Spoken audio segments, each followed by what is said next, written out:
Across every land, colossal statues rise, guarding cities, watching over mountains, buried in jungle mist. Some were meant to inspire, some to intimidate, and some we still don't fully understand. Who carved these giants? How did ancient hands lift stone that modern machines struggle with?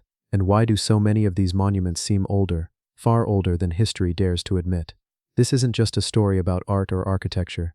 It's about memory, power, and the civilizations that left behind messages carved in stone. From the icy winds of Russia to the sacred waters of Thailand, from gods of thunder to quiet monks cast in gold, each statue holds a secret, and tonight, we begin uncovering them. So if you're ready to explore this forgotten atlas, subscribe now and let the journey begin. Desert ziggurats in Iraq. There is a place where time doesn't move like it does anywhere else, where the desert wind drags more than just sand across the ground. It carries memory, it carries silence, and it carries a question. How old is the story of civilization? In the southern reaches of modern-day Iraq, where the heat hangs in the air like a blanket that never lifts, stands a structure that feels out of place, even in history. A staircase of sun-baked bricks rising from the desert floor, not crumbling, but waiting for eyes to see what they've always missed. This is the ziggurat of Ur. It doesn't shout like the pyramids, it doesn't glitter, it doesn't boast in marble or gold, but it watches, and it has watched for 4,000 years. Built for the moon god Nana, they say. But what does that mean, really? A god with no statue, no throne, just the stars, and the long silent nights, a staircase to the sky. But was it ever about worship, or was it something else? When the sun sets over the desert of Dakar, the ziggurat seems to glow, not from light, but from the weight of time. The brickwork, hand-shaped clay from another world, each brick stamped, not with names of kings or triumphs of war, but with uniform marks, almost as if the builders weren't building for glory, but for precision, for function, like something had to be aligned. No one can explain why these ziggurats were so exact. Their corners match the stars, their heights align with shadows, and their bases sit on strange geological beds, too perfect to be accidental, too quiet to be understood. Most tourists stop at the base. They take a photo, a few steps up, and leave. But if you stand there long enough, as the wind settles and the last sounds fade, you feel it, the hum, not a sound you hear, a weight, a presence, as if the ground remembers. Archaeologists tell us this was part of the city of Ur, once a thriving Sumerian capital, one of the earliest cities in recorded history, but that doesn't explain what the ziggurat is doing here. In this form, with this geometry, it predates many of the city's temples. It was restored again and again, but the core, the original heart of the ziggurat, was never meant to be touched. It's made of bitumen-sealed mud bricks, set layer after layer, not to last for a century, but for millennia, and that's exactly what it's done. When you ascend its steps, you're not climbing a ruin. You're walking the same route taken by people who thought the stars could be read like scripts, and who believed heaven had a shape, not a dome, not clouds, but a platform, flat, tiered, measurable. That's what ziggurats were, mountains, made by hand. But why make mountains, when you already have the stars? That's where the mystery deepens, because no records remain of what truly happened on the summit. No relics, no altars, just empty space, just sky. Some say rituals were performed there, once a year. Others believe it was an observatory, and a few quietly wonder if it was something else entirely, a point of contact, a signal station, a harmonizer.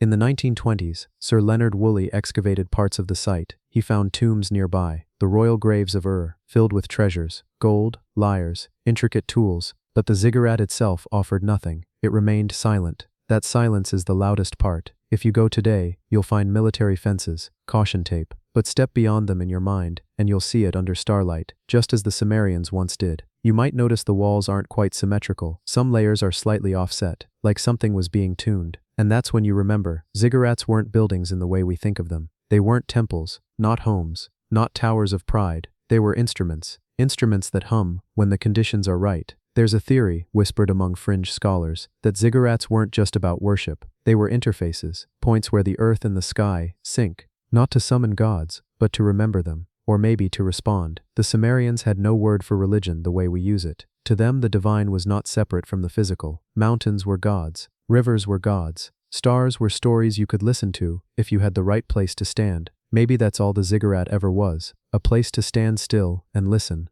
The bricks are worn now, time has done what it does, but even as the outer layers flake away, the ziggurat remains, and beneath those bricks are even older ones, a foundation that may be older than the civilization itself. How did they build this here? Why this size? Why this shape? And why, of all things, does it feel alive? Maybe the ziggurat was never meant to be climbed. Maybe it was meant to be understood, or not understood at all, just felt. As the stars rise over the desert once again, the wind moves, the shadows stretch, and the ziggurat of Ur waits, not for worship, not for glory, just for someone to notice. It's still here, and it always has been.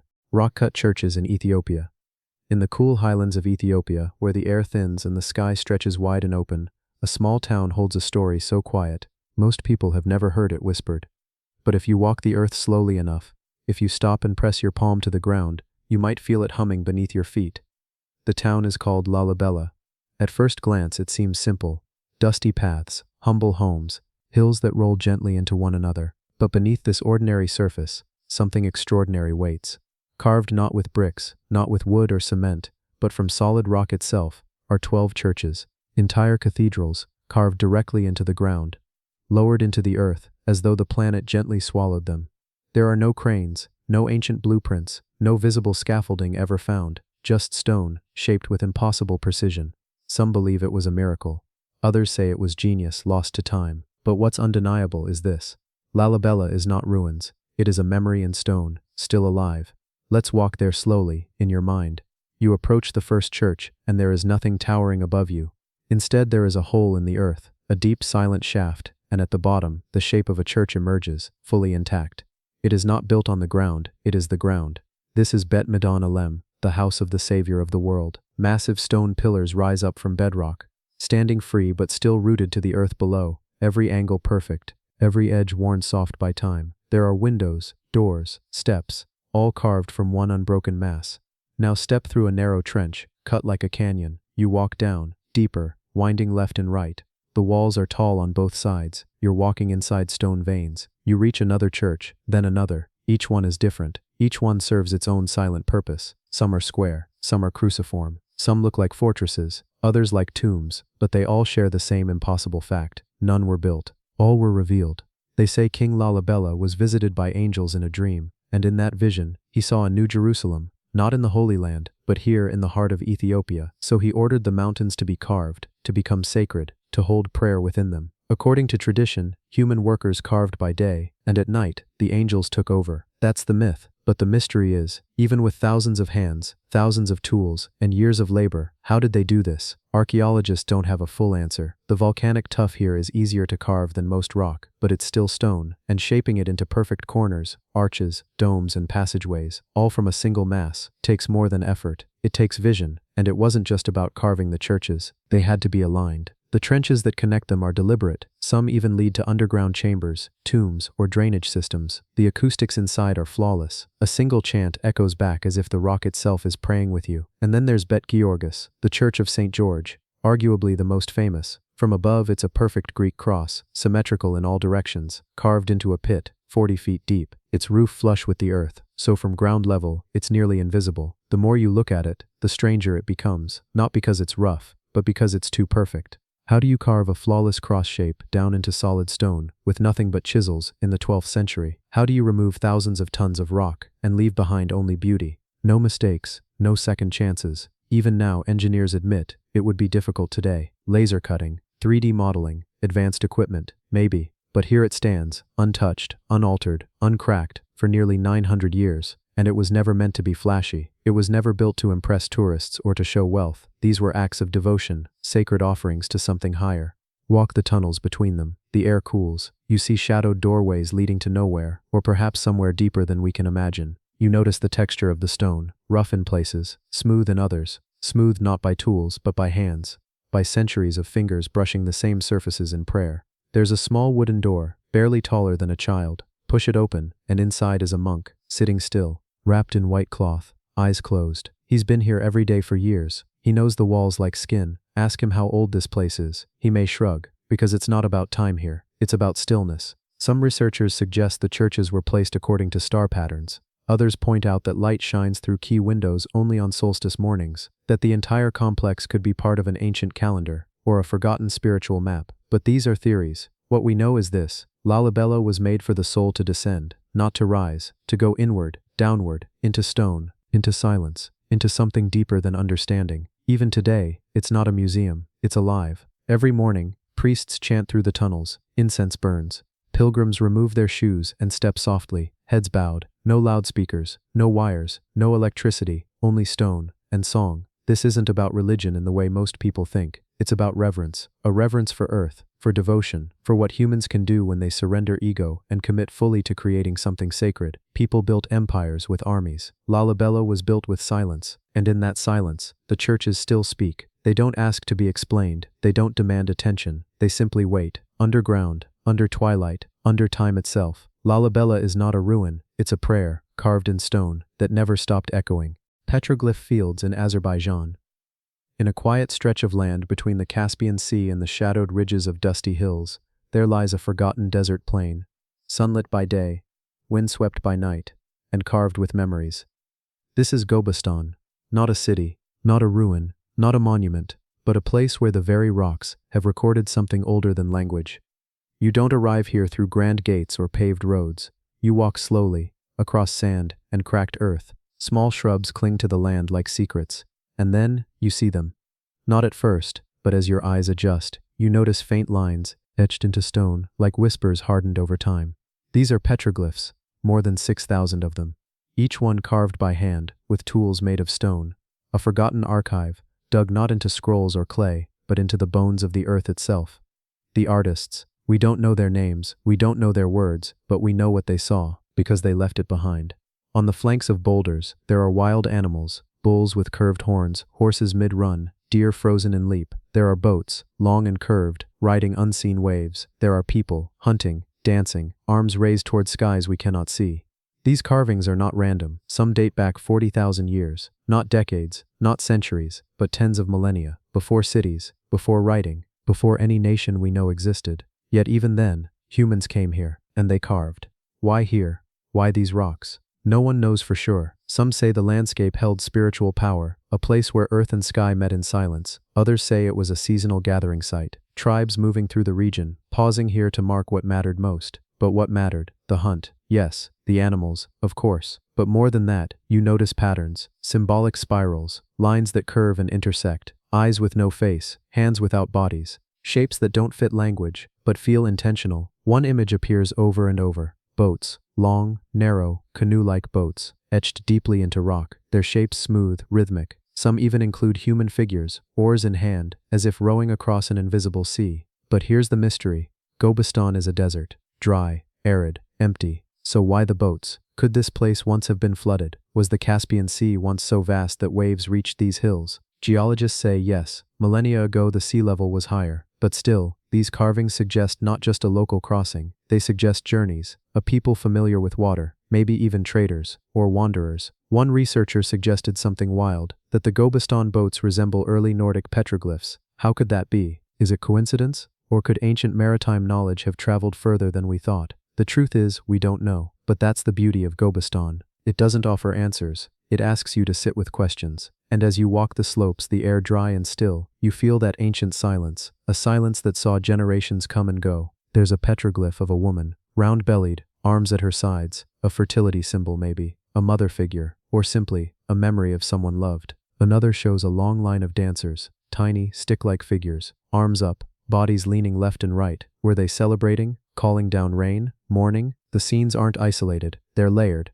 One carving overlaps another, as if time itself kept returning to the same stone, and the stones haven't moved. The winds of thousands of years have passed, empires have risen and collapsed, maps have changed, but the rocks stayed, waiting. In 1947, Soviet archaeologists officially documented the site, but the locals, they always knew. They called them Kaya Shekiliri, the pictures in the rocks. Some believed they were messages from gods, others thought they were left by giants. But when you stand before them, you realize they're human. Deeply, tenderly human. Someone once knelt here, someone once picked up a stone, and for reasons we may never fully know, they began to carve, slowly, deliberately. It wasn't for glory, it wasn't for fame, it was to remember, to leave something behind, and so they did.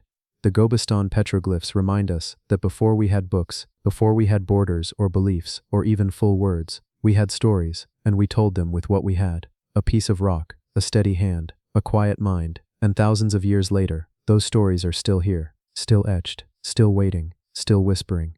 So if you ever stand in Gobistan, don't just look, lean close, because stone remembers what we forget. The frequency of forgotten fortresses. High above the forest canopy, where clouds drift like quiet ghosts across the spine of the Andes, there stands a wall.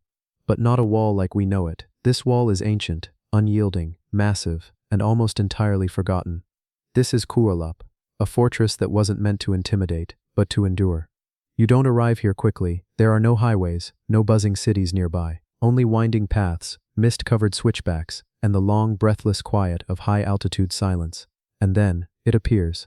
A crescent-shaped rise of stone, perched nearly 3,000 meters above sea level, built on a ridge that feels more sky than earth. The walls are up to 60 feet high, but what's more astonishing is that they were built without mortar, just layer after layer of stone, placed with care, precision, and patience. Some of these stones weigh more than a small car, and yet they were brought here, carried, stacked, fitted, by a civilization that most people have never heard of, not the Incas, long before them. These were the Chachapoya, the Cloud People. We know little about them, their language, gone, their records, lost. But this fortress, it speaks for them. Step through one of the 3 narrow entrances, so narrow, only one person could pass at a time, and suddenly you're inside an entirely walled city. Circular stone foundations rise all around you. More than 400 buildings, once capped with thatched roofs, once filled with voices, children, firelight, laughter. Some were homes, others were ceremonial. One even held bones, tombs, layered beneath homes, burials woven into the daily rhythm of life. The Chachapoya built their city among the clouds, not to dominate, but to protect something. But what? There are theories. Some say Kualap was a religious sanctuary, a place of ritual, not rule. Others argue it was purely defensive, a stone refuge in a time of conflict. Still others believe it was both, a fortress of spirit and stone. What's strange is that Kualap wasn't isolated. Satellite sites, smaller fortresses, and circular settlements dot the surrounding hills. It's as if the Cloud People were tuning into something, as if they were positioning their settlements along some forgotten pattern. Archaeologists have mapped their constructions and found alignments, not just geographic, but perhaps even astronomic. Some walls align with the solstice, others with the lunar cycle. It's as though Kualap and its sister sites formed a kind of frequency, a network of stone and space and sky. But why? No one knows, and that's the power of it. The deeper you walk into Kualap, the quieter it feels. Even the wind up here seems to hush. Moss creeps over the stones, birdsong echoes between collapsed walls, and the mist moves like memory itself, always shifting, never settling. At one corner of the fortress, there's a wall with a strange motif, diamond shapes, carved in relief, and serpents, or what might be serpents, wrapped around them. What did it mean? No one left a translation, only the carving, and high above, eagles circle, as they must have for 1,000 years. When the Incas came, they absorbed the Chachapoya. When the Spanish came, they erased even more. And yet, the fortress remained. Kualap was slowly swallowed by vines and time. Its roofs collapsed, its floors turned to earth, its people became echoes, but the stones, they stayed. In the 1800s, European explorers wrote about a lost city in the clouds. It wasn't until the 20th century that real archaeological attention returned here, and even then, most people looked elsewhere. To Machu Picchu, to Cusco, to the famous sites with names that roll off tourist tongues. But Kualap, it's harder to reach, harder to sell, and easier to forget. And maybe that's part of why it feels sacred. It wasn't built to be admired, it was built to last, to hold something. Perhaps knowledge, perhaps silence, or perhaps to remind future generations that not all power comes from noise. Some power comes from stillness, from elevation, from remembering. The Chachapoya never wrote books, but they stacked stones, stone after stone, in lines, in curves, in sacred geometry that still resists erosion. The rain hasn't broken them. The wind hasn't scattered them. Even now, scientists are using drones and 3D mapping to uncover hidden chambers beneath the fortress. And still, the mystery grows. Why did the Cloud People build such a massive city in such an impossible place? Why align it to stars? Why fill it with spirals and circles? And why did they vanish? Kualap doesn't give you answers. It offers a quiet invitation to walk slowly, to breathe deeply, to listen, not to voices, but to the frequency of stone. Because somewhere in the heartbeat of these walls, in the hush between ancient doorways, is a truth we may never fully decode. And yet, it waits, just as it always has. The stone calendar of the vanished race.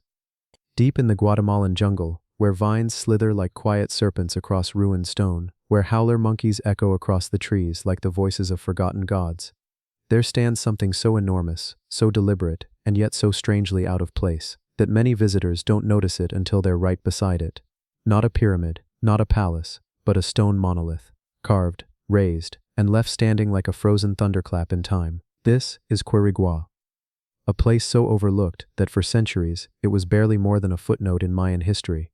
And yet, it holds the tallest stone monument ever raised by the Maya, over 35 feet high.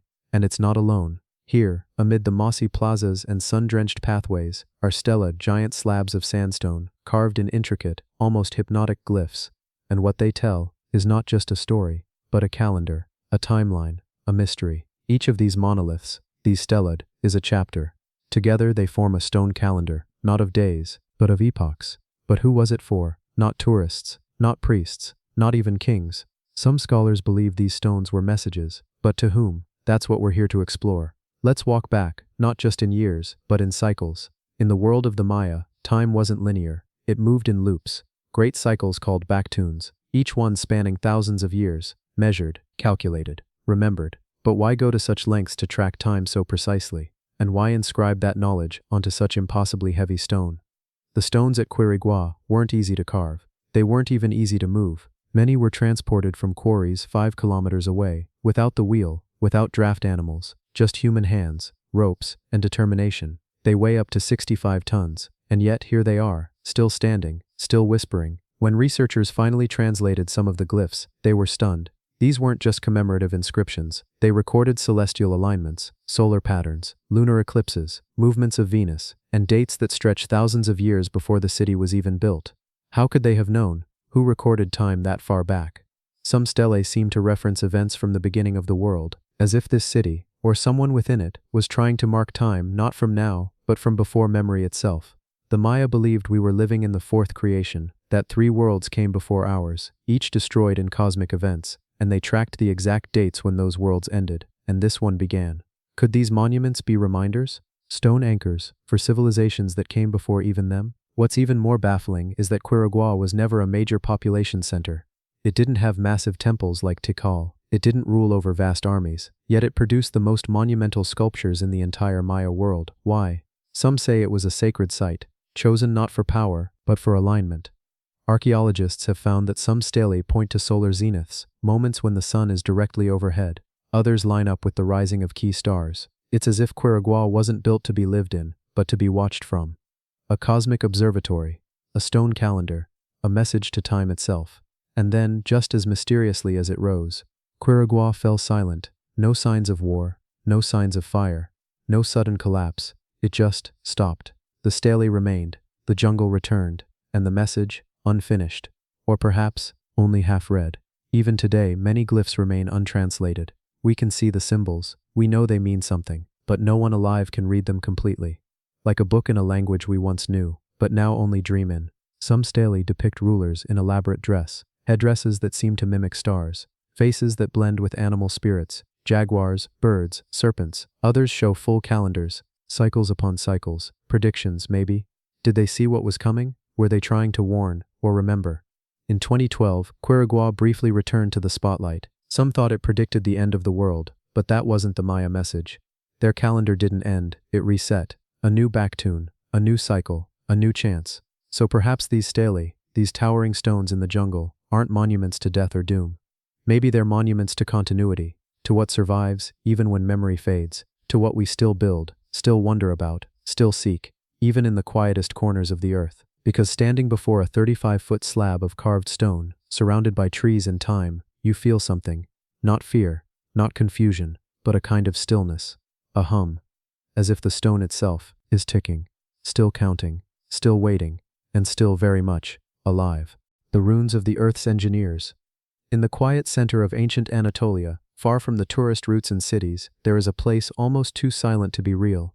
Wind brushes the soft grasses, the sunlight shifts across crumbling stone, and buried in that stillness is something strange. Not a temple, not a tomb, but something older than belief itself. Stone corridors, carved walls, and figures that seem to move, not in the body, but in meaning. This is Yazilikeya, a sanctuary carved from open rock, not built, revealed. Like someone peeled back the skin of the earth and wrote something into its bones. Scholars call it an open-air temple, but it doesn't feel like a temple, it feels like a message, laid into stone, not with letters, but with symbols. Rows and rows of figures, gods, animals, celestial beings, all carved in a long procession, standing in silence for over 3,000 years. Who carved them? The Hittites, an empire that once rivaled Egypt and Babylon. A civilization as advanced as it was mysterious, and at Yazilikaya they may have left behind their most powerful knowledge. This wasn't just a sacred site. It may have been a cosmic code. When you walk into the sanctuary, especially during the softer light of morning or evening, it doesn't feel like ruins. It feels arranged, as if every wall, every figure, every angle of the sun was part of a larger machine, but not a machine of metal or gears, a machine of meaning, carved into 2 chambers of solid rock, each one filled with lines of deities. Some you recognize, some you don't, but they all stand, one after the other, facing the same way. Some look skyward, some toward the horizon, some toward a god so ancient we don't even have his real name. One figure repeats again and again, a god with a tall hat, holding a sickle, standing atop mountains. Another holds twin lions, symbols of power and time. But why here? Why carve this into a narrow rock channel, in a place with no roof, no treasure, no altar? Some believe it was never meant for people, not in the way temples usually are. This may have been a calendar, a sky map, a kind of astronomical code. Recent research shows that the layout of the sanctuary aligns with solar and lunar cycles. Some panels reflect the phases of the moon, others align with solstices and equinoxes. Even the layout of the gods, their number, their position, seems to echo the movement of planets. These aren't just carvings, they're runes, earth-engineered equations. The Hittites saw time, not in years, but in cycles. Cycles of light and dark, life and death, rise and return. And here, in Yazilikaya, they may have carved the full cycle into stone. But not just for now, for forever, because unlike scrolls or stories or myths, stone remains, even if the Hittites vanished, even if their cities fell, even if their language died. This place, this open-air chamber, remains, silent, solid, watching. One of the most haunting sections of the sanctuary shows the union of 2 powerful deities, a male sky god and a female earth goddess. Their handshake is carved into eternity, the meeting of heaven and earth, time and space, a cosmic balance. What's chilling is that this symbol, this exact imagery, shows up thousands of miles away, in civilizations that should have never met. Sumer, Egypt, even the early Andes, a handshake between gods, an eternal agreement. Were these shared symbols, coincidence, or memory? Memory of something all these ancient people once knew? Yazilikaya doesn't answer that question. It whispers it back. And yet, in the cracks of the sanctuary, in the rough-cut lines of each stone figure, you start to feel something engineered, not built, not for beauty, but for precision. The corridor narrows in ways that funnel sunlight to specific points, only on specific days, only during equinoxes, only during sacred transitions. That's not decoration, that's intention. And when you combine the numbers, the directions, the positioning of the carvings, you find yourself standing inside something very close to a stone computer, a calendar, a processor, a cosmic reckoner, built with no electricity, no wires, just rock, shadow, and thought. The kind of thought that doesn't just ask what time is it, but where are we in time, and even, who are we, inside it.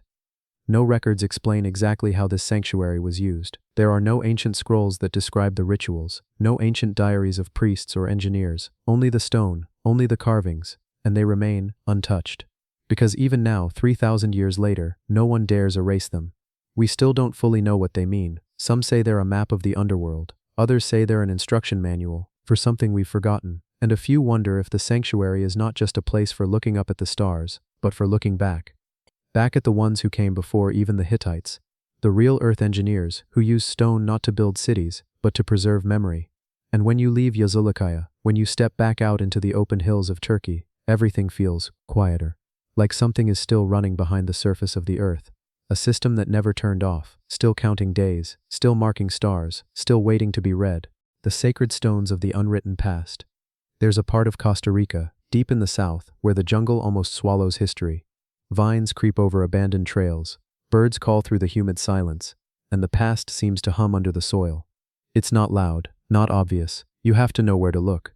Because what lies hidden here are spheres, perfectly round, unmarked, heavy beyond belief, scattered across fields, forests, and ancient clearings like forgotten chess pieces left by giants. They are called the stone spheres of Dequisse.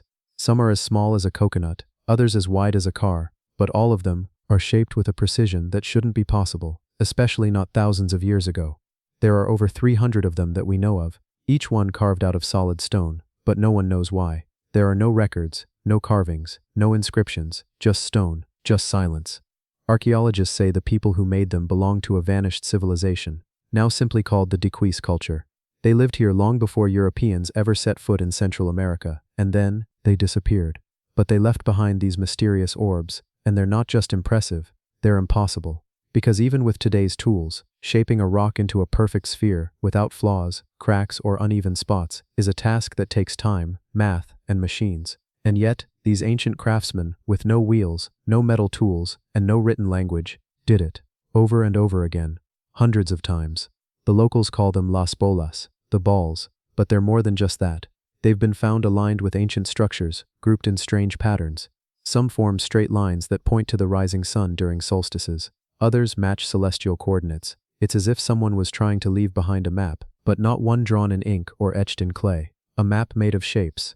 A map that would never decay. A map written in the language of geometry. Some of the spheres were found buried, others stacked. A few even placed in perfect rows, spanning long distances, as if guiding travelers across a forgotten route. But where did that route lead, and what were the travelers searching for? We don't know. We may never know. Because when the Spanish arrived, the Dikis were already gone. No temples, no cities, no survivors. Only these cold, round stones, and even they were nearly lost.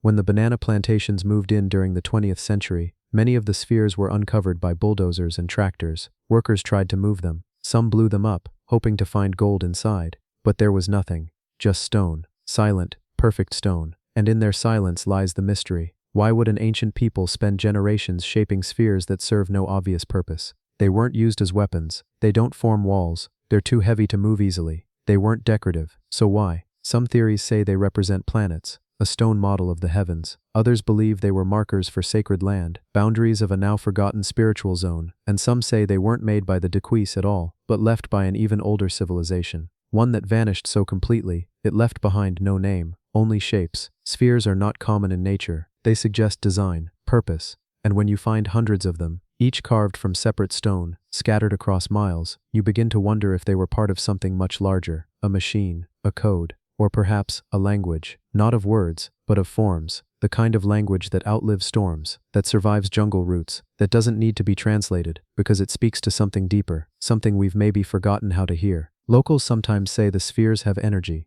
that if you touch them at certain times of day, you can feel something. A warmth, a pulse, a kind of memory still moving inside the stone. Scientists don't support that, but they can't explain the spheres either. Not fully. Not yet. And maybe that's okay, because not all knowledge is meant to be cracked open. Some is meant to be carried, across time, across silence. Some things aren't meant to be explained, only felt. In the middle of a misty field, half buried in moss, a perfect stone waits. Maybe it's watching the sky. Maybe it's waiting for someone to recognize what it means. Or maybe it's simply there. A shape older than writing, a message older than memory. And when you stand beside it, when you reach out and feel the cold, ancient smoothness beneath your hand, it's hard not to wonder, how many other things have we forgotten, that were never written down? The stone labyrinths of the forgotten mind. High in the green hills of Colombia, where the fog rolls over mountaintops like ancient breath, there's a place where time folds inward. A quiet slope, a hidden valley, and beneath it, a world carved in stone. You wouldn't know it was there unless you were told. To the untrained eye, the land is peaceful, serene, but somewhere beneath your feet, there's a vast network of chambers, hollowed out of the earth. One scoop of stone at a time. They are called the tierra dentro tombs, but they feel like something far more complicated than just burial places. This is architecture of memory, and it's not built above ground, it's hidden deep inside it. The tombs, also known as hypogea, were carved thousands of years ago by a people we know almost nothing about. No written records, no surviving tools, only the stone, and the silence. The entrances aren't grand. In fact, they're almost disguised, small holes or sloped shafts cut into the hillside. But when you descend the spiral stairs, something strange begins to happen. The temperature changes, the light fades, and the stone begins to speak. These chambers aren't just dark, they're intentional. Vaulted ceilings, curved walls, geometric shapes painted in red, black, and white, sometimes stripes, sometimes spirals. The deeper you go, the more it feels like a dream. This wasn't just about burying the dead. It was about transition, about layers of existence, about what comes next. No two tombs are exactly the same. Some have pillars, some have benches, some have symbolic art carved or painted in a way that feels almost familiar, almost as if someone was trying to leave a trail through the afterlife. But there's no guidebook, no Rosetta Stone, just patterns, and the unsettling feeling that these designs meant something. And then there's the symmetry. Everything inside these tombs feels balanced, not accidental. as if whoever designed them was working from a kind of logic, an inner architecture that we've forgotten how to read. Some say these patterns were maps of the stars. Others think they represented the mind, or the soul's journey. The people who made these chambers are often called the Tierra Dentro culture, named after the land itself, not because we know their language or customs, but because we found their secrets buried in its skin. What's strange is how isolated these tombs are. They weren't part of a large empire like the Inca. They weren't even discovered until the 20th century, yet they rival the sophistication of tombs in Egypt or Etruscan Italy, and all of it was underground. Imagine the effort, digging into solid volcanic rock with no metal tools, carving wide chambers, polishing columns, and then painting symbols that only the dead would see. This wasn't decoration, it was devotion, not to gods, but to process, to passing over. When archaeologists first lit their lamps and stepped inside, many reported a sense of unreality, a kind of ancient logic woven into the chambers. They felt like walking through thoughts, not rooms, and in a way, maybe that's what they were, not just tombs, but memory palaces, burial mounds carved in stone. We don't know how many more of them are still hidden in the hills. Erosion has claimed much, and time keeps its secrets well. But what we do know is this: these weren't just burial sites, they were blueprints for something deeper, something inward. A labyrinth not meant to trap the body, but to guide the soul. Some locals believe that at certain times of year, strange winds blow through the tomb entrances, that if you sit quietly near one at dusk, you might hear whispers, not voices exactly, but tones, like the stone itself is breathing. It could just be wind, or it could be memory. Some of the tombs contain remains placed in fetal positions, curled as if preparing to be reborn. Others are aligned to celestial events, like the solstice sun or certain star clusters. This wasn't random, it was ritual. And that ritual may have been passed down, not through text or language, but through design, like ancient minds pressing their blueprints into the rock,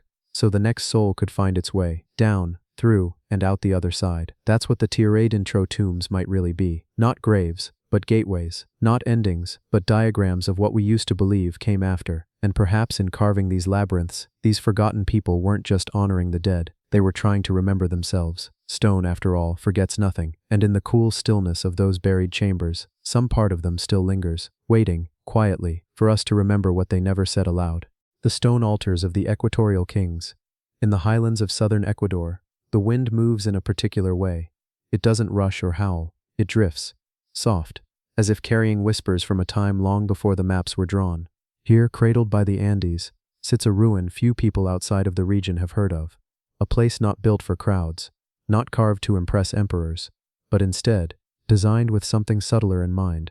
The site is called Ingapirca, and while it's often overshadowed by Machu Picchu, those who make the quiet journey here find something different, less grandeur, more stillness, less spectacle, more silence. But the stones still speak. They just whisper. Ingapirca means wall of the Inca in Quechua. But long before the Inca ever arrived, this land belonged to another people, the Cañari. The Cañari were master astronomers, stone builders, keepers of rituals that had no written form, passed instead from one voice to another, in a language now nearly vanished. They chose this ridge, not just for defense or visibility, but because something about the position of the sun, the shape of the land, and the silence of the stones, felt right. And later, when the Inca expanded northward, they didn't destroy what was already here, they joined it. And that, more than anything, is what makes Ingapirca so unusual. This isn't just an Inca ruin, it's a layered site. Two belief systems, two civilizations, one structure. On one side of the complex, you find curved walls built from local stone, laid without mortar, locked with precision, so tight that even after centuries of rain and earthquakes, the stones haven't shifted. This is classic Inca craftsmanship, elegant, mathematical, aligned. But nearby, you'll notice rougher walls, older, built in a different rhythm. These are the Cañari foundations. They speak of another kind of knowledge, one not based on uniformity, but on presence. The site is like a conversation between two vanished peoples, and in the center of it all stands the Temple of the Sun. Not a grand temple, not soaring, but precise. Its shape is elliptical, rare in Inca architecture, and this shape isn't just aesthetic. It was designed to track the movements of the sun. On the solstices, sunlight filters through aligned windows, illuminating different sections of the temple. Light as a calendar, stone as a clock. There's no written explanation, no plaques left behind, just alignments, just intention, and above all, altars. Stone platforms, polished flat, positioned in specific places, some inside the temple, others under open sky. These weren't tables. They weren't for resting, they were for transformation. Rituals once took place here, quiet, deliberate, and exact, not for crowds, but for the sun, for the mountains, for the unseen forces that moved through sky and soil. The altars faced east, the direction of renewal, of first light. To the Inca and likely the Cañari before them, the sunrise wasn't just a celestial event, it was a promise, a reminder that the world still turned, that time still flowed, and that the kings who stood on these stones, though mortal, were part of that rhythm. Even now, as you walk the site, it's not hard to imagine a priest standing barefoot on that cold rock, eyes closed, hands raised to the thin mountain air. The ceremony wouldn't have needed words, just silence, and the sun, and the memory of those who came before. Ingapir sits near the equator, a line that divides the world, and perhaps that's why the rituals here were so precise, because at the center of the world, even small shifts matter. Equatorial kings, they didn't just rule land, they ruled balance, between day and night, between the stars and the stone, between memory and forgetting. No gold remains at the site, no treasure, just the stone, but the stone is the real treasure. It tells us that knowledge was passed down not in scrolls or books but in placement, in alignment, in rhythm. So when we walk among the ruins today, we are not looking at broken buildings, we are stepping through intention. This wasn't a city, it wasn't a palace, it was something else. It was a marker, a reminder that long before we had clocks or calendars, we had stone, and sun, and silence, and kings who stood not above the people but between them and the sky. Now the altars are cold, the voices are gone, but the design remains, and sometimes, just before sunrise, the shadows still fall in perfect line, as if the earth remembers, and the stones still wait, the forgotten thrones of the desert vault. In the silent stretches of northwest Arabia, where the winds carry nothing but grains of time, the desert begins to shift. Not in sound, not in storms, but in form. Stone turns into sculpture, canyons become corridors, and suddenly, the flat, endless earth becomes a graveyard of forgotten kings. This is Alula, a land lost to most maps for centuries, hidden between cliffs of burnt gold and valleys so dry, even echoes seem cautious to speak. Yet here, carved into the cliffs with impossible precision, are hundreds of tombs. Giant, windowless facades, each rising from the desert like an unopened door. They are not crude, they are not broken, they are pristine and utterly still. You don't stumble upon these places, you arrive, and when you do, the silence is absolute. Not the quiet of emptiness, but of watching, as if the walls remember more than we do. These aren't caves, they weren't carved out for shelter or storage. These are thrones, but not for the living. The tombs of Alula, especially those in the ancient city of Hegra, were never meant to be entered again. Once sealed, they were closed forever. A final resting place not of decay, but of eternity. Their facades are carved straight into the sandstone cliffs, perfectly rectangular. Framed by columns, crowned by stair-stepped triangles, a Nabatean style, familiar yet hauntingly distinct from their more famous cousins in Petra. Some are massive, 3 stories tall, with entranceways too grand for mortals. Others are small, intimate, but each was made with care, not for visibility, but for veneration. Inside, the chambers are plain, no paintings, no color, just smooth walls and stone benches, burial beds for the honored dead. But outside, the message is clear. These were people who believed deeply in what came after, who thought that by shaping the rock into a perfect door, the spirit could find a way through. The Nabateans, traders, astronomers, engineers, lived in harmony with the desert. They built cities not on top of the land, but within it. They cut channels into rock to trap rain. They read the stars as maps, and the wind as calendar. They were surrounded by empires, yet answered to none. They did not need armies, they had knowledge, and Alula was one of their most sacred grounds. Even today, when the light hits just right, the tombs glow.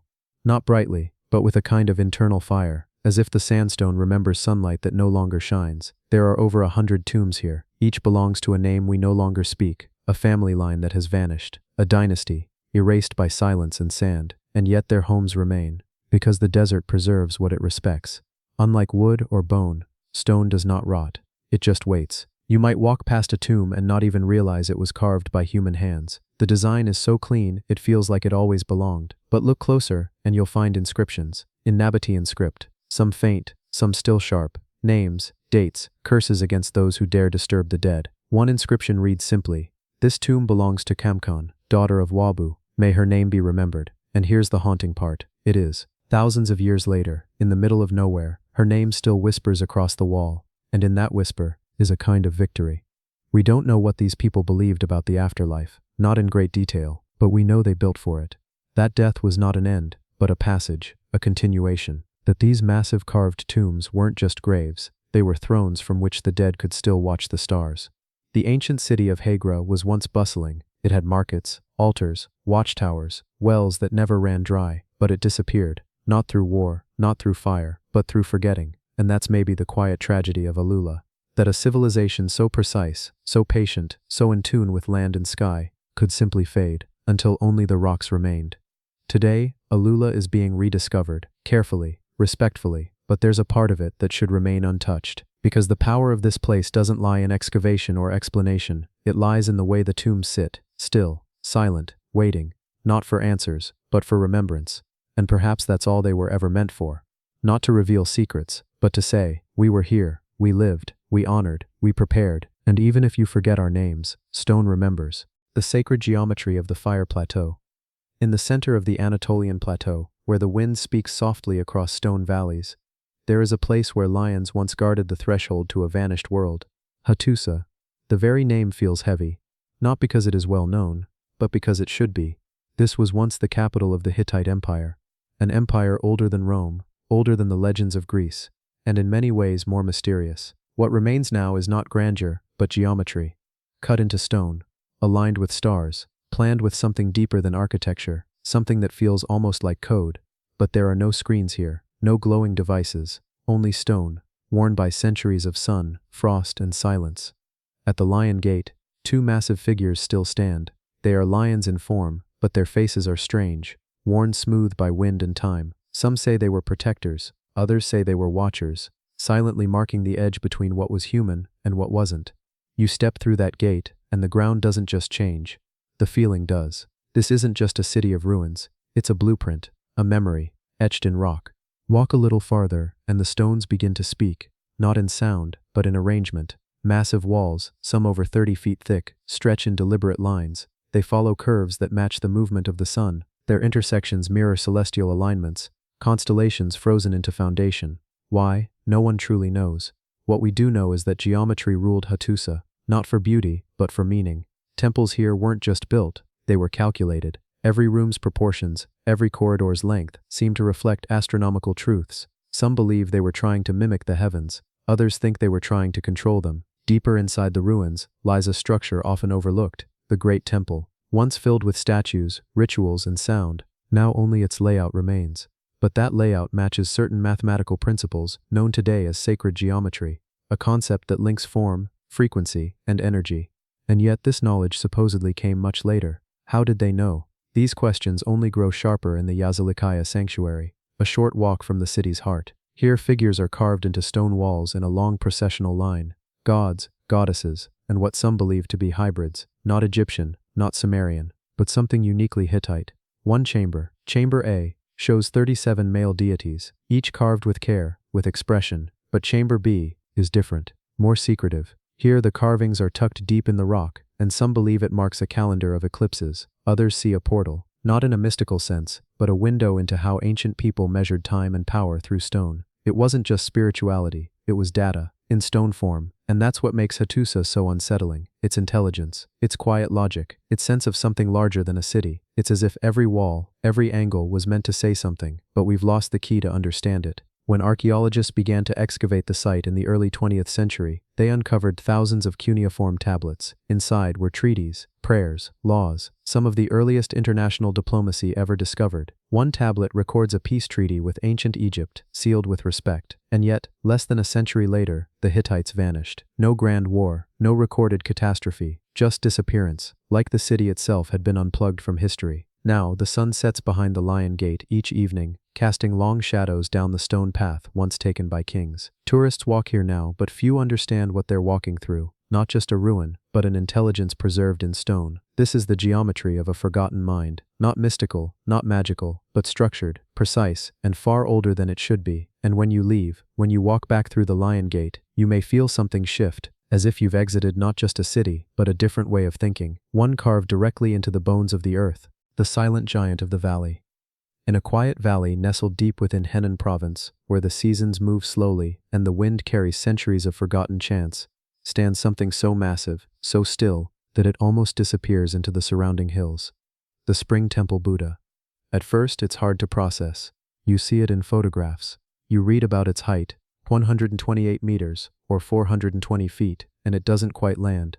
Numbers like that become abstract. But when you're there, when you stand near the base and crane your neck skyward, it's no longer just a statue. It's a mountain of metal, a monument of intention, a guardian of silence. And yet, for being one of the tallest statues ever built by human hands, it whispers more than it speaks. We begin, not with its construction, but with the question, why here? The area around the Spring Temple was never the center of a grand empire. It wasn't near an ancient trade route, it wasn't where kings ruled or armies clashed. But it was home to something older than royalty, hot springs. Known as Tianrui Hot Springs, this naturally warm water has been bubbling up from deep within the earth for thousands of years, and locals believed it to be sacred, a healing gift from beneath the mountains, a place where illness lifted and burdens softened, and above that sacred spring, the idea for a monument grew. But this was not a spontaneous act of faith, it was a response, a reaction to something half a world away. When the Bamiyan Buddhas in Afghanistan, those towering statues carved into a cliff over 1500 years ago, were destroyed in 2001, it sent shockwaves through Buddhist communities around the globe. Art that had survived centuries of war, weather, and time, erased in moments. The world watched in disbelief, in anger, in mourning. And out of that moment came a decision. China would build a Buddha, not a replica of Bamiyan, not just a sculpture, but the tallest statue on earth, a symbol of endurance, of peace, of silent defiance. It would take years. Over 1,000 pieces of copper, cast and shaped, some weighing several tons each. A core of steel. An internal framework so complex it might rival a small skyscraper. And then the mountain itself, reshaped and reinforced. Because when you build something this tall in an earthquake-prone region, you have to think in centuries, not decades. From a distance, the statue looks serene, but up close, it's a tapestry of symbols. The Buddha's hands are in the Varata Mudra, the gesture of compassion and giving. His robes fall in delicate folds, mimicking fabric despite being carved from metal.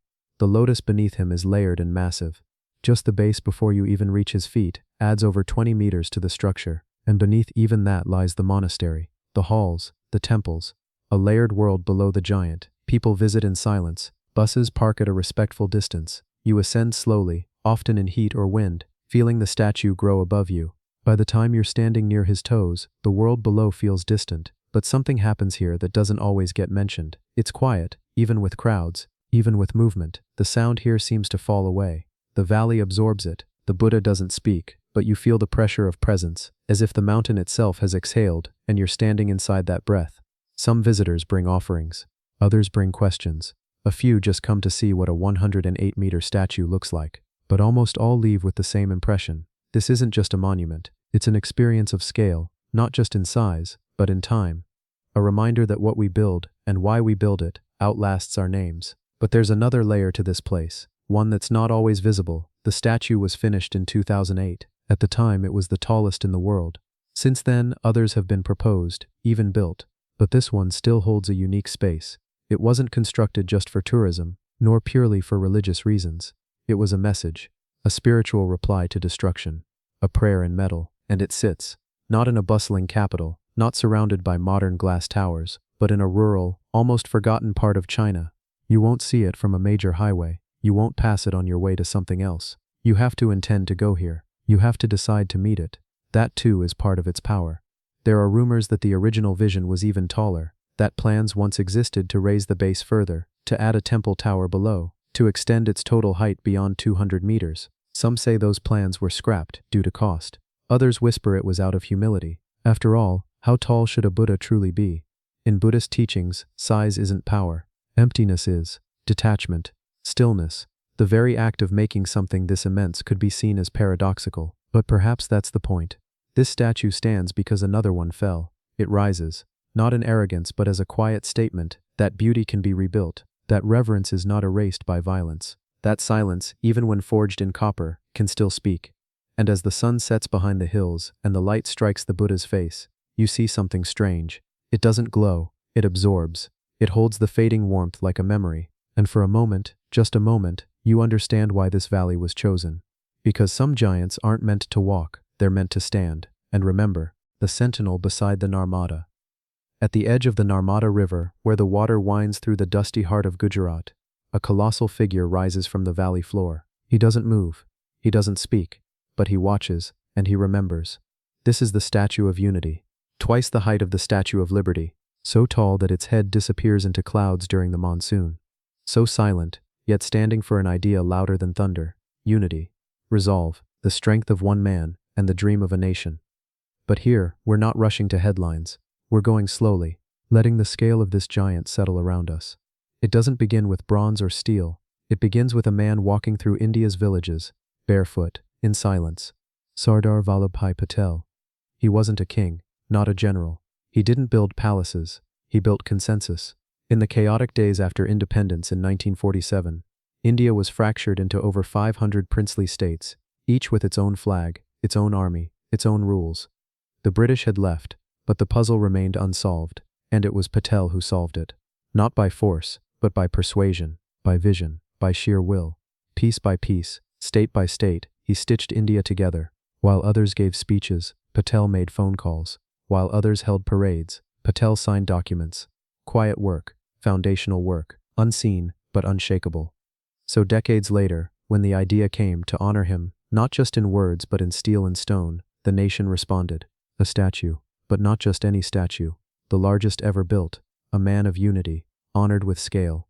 It would stand near Kevadia, facing the Sardar Sarovar Dam, looking across the river toward the sunrise, in the middle of nowhere, and yet, exactly where it needed to be.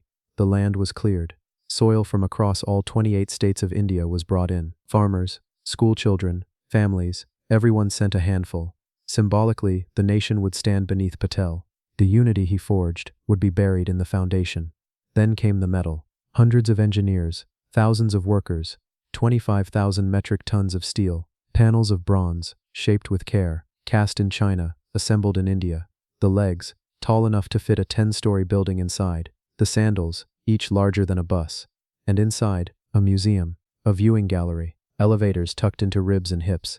And yet, despite all this complexity, there is still silence. From a distance, the statue feels impossibly still, almost calm. His arms are at his sides, his shawl ripples as if catching a breeze. His expression is stern, but not unkind, not dominating, determined. As you approach, the sheer size becomes surreal. The base alone is over 50 meters tall, a complex beneath the feet, filled with history, audio recordings, letters, blueprints, even Patel's handwritten notes. It's like walking inside a memory, and then, the elevator ride. You ascend quietly, rising over 400 feet, until you arrive at the chest, the viewing gallery. From there, the valley spreads out like a map. The Narmada River coils far below. The dam, wide and strong, stretches across the horizon, and the air shifts, light, clean, touched by altitude. You can see across state lines, maybe across time. Tourists come and go. School groups move in single file. There are selfies, of course. But in the late afternoon, when the crowds thin and the sun begins to lower, the statue changes. Its bronze surface reflects a golden hue. The folds in the robe deepen with shadow. The eyes look eastward, and for a moment you realize, this is not a statue you look at. It's a statue that looks back, but not judgmentally, like a guardian, like an elder who knows the storms are coming, but also knows the foundation is strong. There are those who question the cost, the design, the need for something so massive, and yet the statue answers none of them. It simply stands. A reminder that nations aren't built in applause, they're built in patience, in stitching differences, in making calls no one wants to make. That unity doesn't appear overnight, it must be forged, the way bronze is forged. With pressure, and fire, and time. And here in this quiet river valley, amid wind, and heat, and the songs of far-off temples, a man made of metal listens to nothing, and remembers everything. At night, he glows. Lit from below, he shines in amber and ivory, visible from miles away. But even then there's no roar, no anthem, just the still hum of crickets, the buzz of distant wires, the weight of presence. He's not the kind of giant who walks, he's the kind that stands so others can move forward. And in a world that so often forgets what holds it together, this figure reminds us. One voice, one vision, and above all, one people. The silent watcher, Hanuman statue of Andhra Pradesh. In the quiet hours of twilight, where the sky fades into deep shades of violet and burnt orange, there is a place where the wind carries stories not found in any book. Far from the noise of the city, beyond the highways and narrow village roads of Andhra Pradesh, something enormous rises from the earth like a guardian carved from time itself. There, standing over 135 feet tall, is a figure with eyes cast downwards, calm, powerful, and still.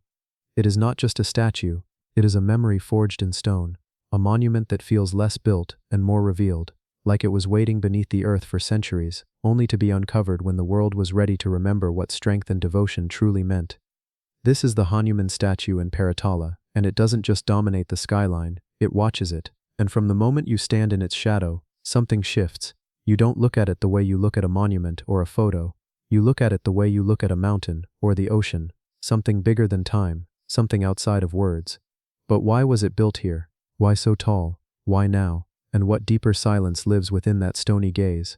When you approach this colossal figure, its surface catches the light in quiet ripples like sandstone warmed by centuries. The folds of the robe, the contours of the face, and the calm posture all seem impossibly detailed. And yet, no one rushing past would know the labor, the vision, the obsession it took to bring this into reality. You would think such a statue is centuries old, but it was only unveiled in the early 2000s. So how did something so modern feel so ancient? Let's go back. Paratala wasn't always famous, just a small village on the map. A point somewhere near Vijayawada, where rice fields glisten in monsoon and dust gathers in summer. But even then, locals whispered of building something that could not be ignored, something that could draw the gaze of the world, and perhaps more quietly, something that could draw the gaze of the divine. To them, Hanuman wasn't just a figure from mythology, he was a symbol of unwavering loyalty, strength not in destruction, but in restraint, power used only when needed, and always in service of others. So they dreamed of a monument that could embody that spirit, not just for tourists, but for time itself. The statue began as an idea, but to carve such a giant wasn't just about cement and stone, it was about scale, weight, balance, and belief. Engineers argued, planners sketched, weather posed problems, and for years nothing stood. But then, the foundations were poured. The internal skeleton, thick rods of reinforced steel, began to rise. Day after day, sculptors and workers climbed scaffolding to chisel each line, mold each fold, capture the subtle power of a figure meant to stand against time. It wasn't built in a factory, it was built under the open sky, in wind, in heat, in monsoon rains. They say that during construction, flocks of birds would land at its feet at sunrise, that laborers working high above the ground would sometimes pause, just to stare into the open fields, lost in the size of what they were building. And when it was finally done, silence. Because sometimes, awe doesn't speak. From a distance, it looks like a dream, a shape rising from mist, a figure out of place in the modern world. And yet, somehow, exactly where it's supposed to be.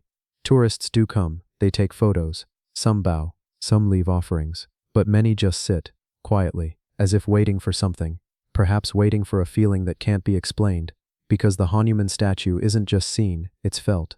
And when you sit beneath it, the scale reminds you of how small you are. But not in a way that makes you afraid, in a way that comforts, that tells you, yes, the world is vast, yes, time is deep, but something watches over it, over you, and you realize, this wasn't built to impress, it was built to remember, to remind people, in a world that moves too fast, that some truths don't change, that strength without ego still matters, that devotion is not weakness, that silence can be more powerful than speech.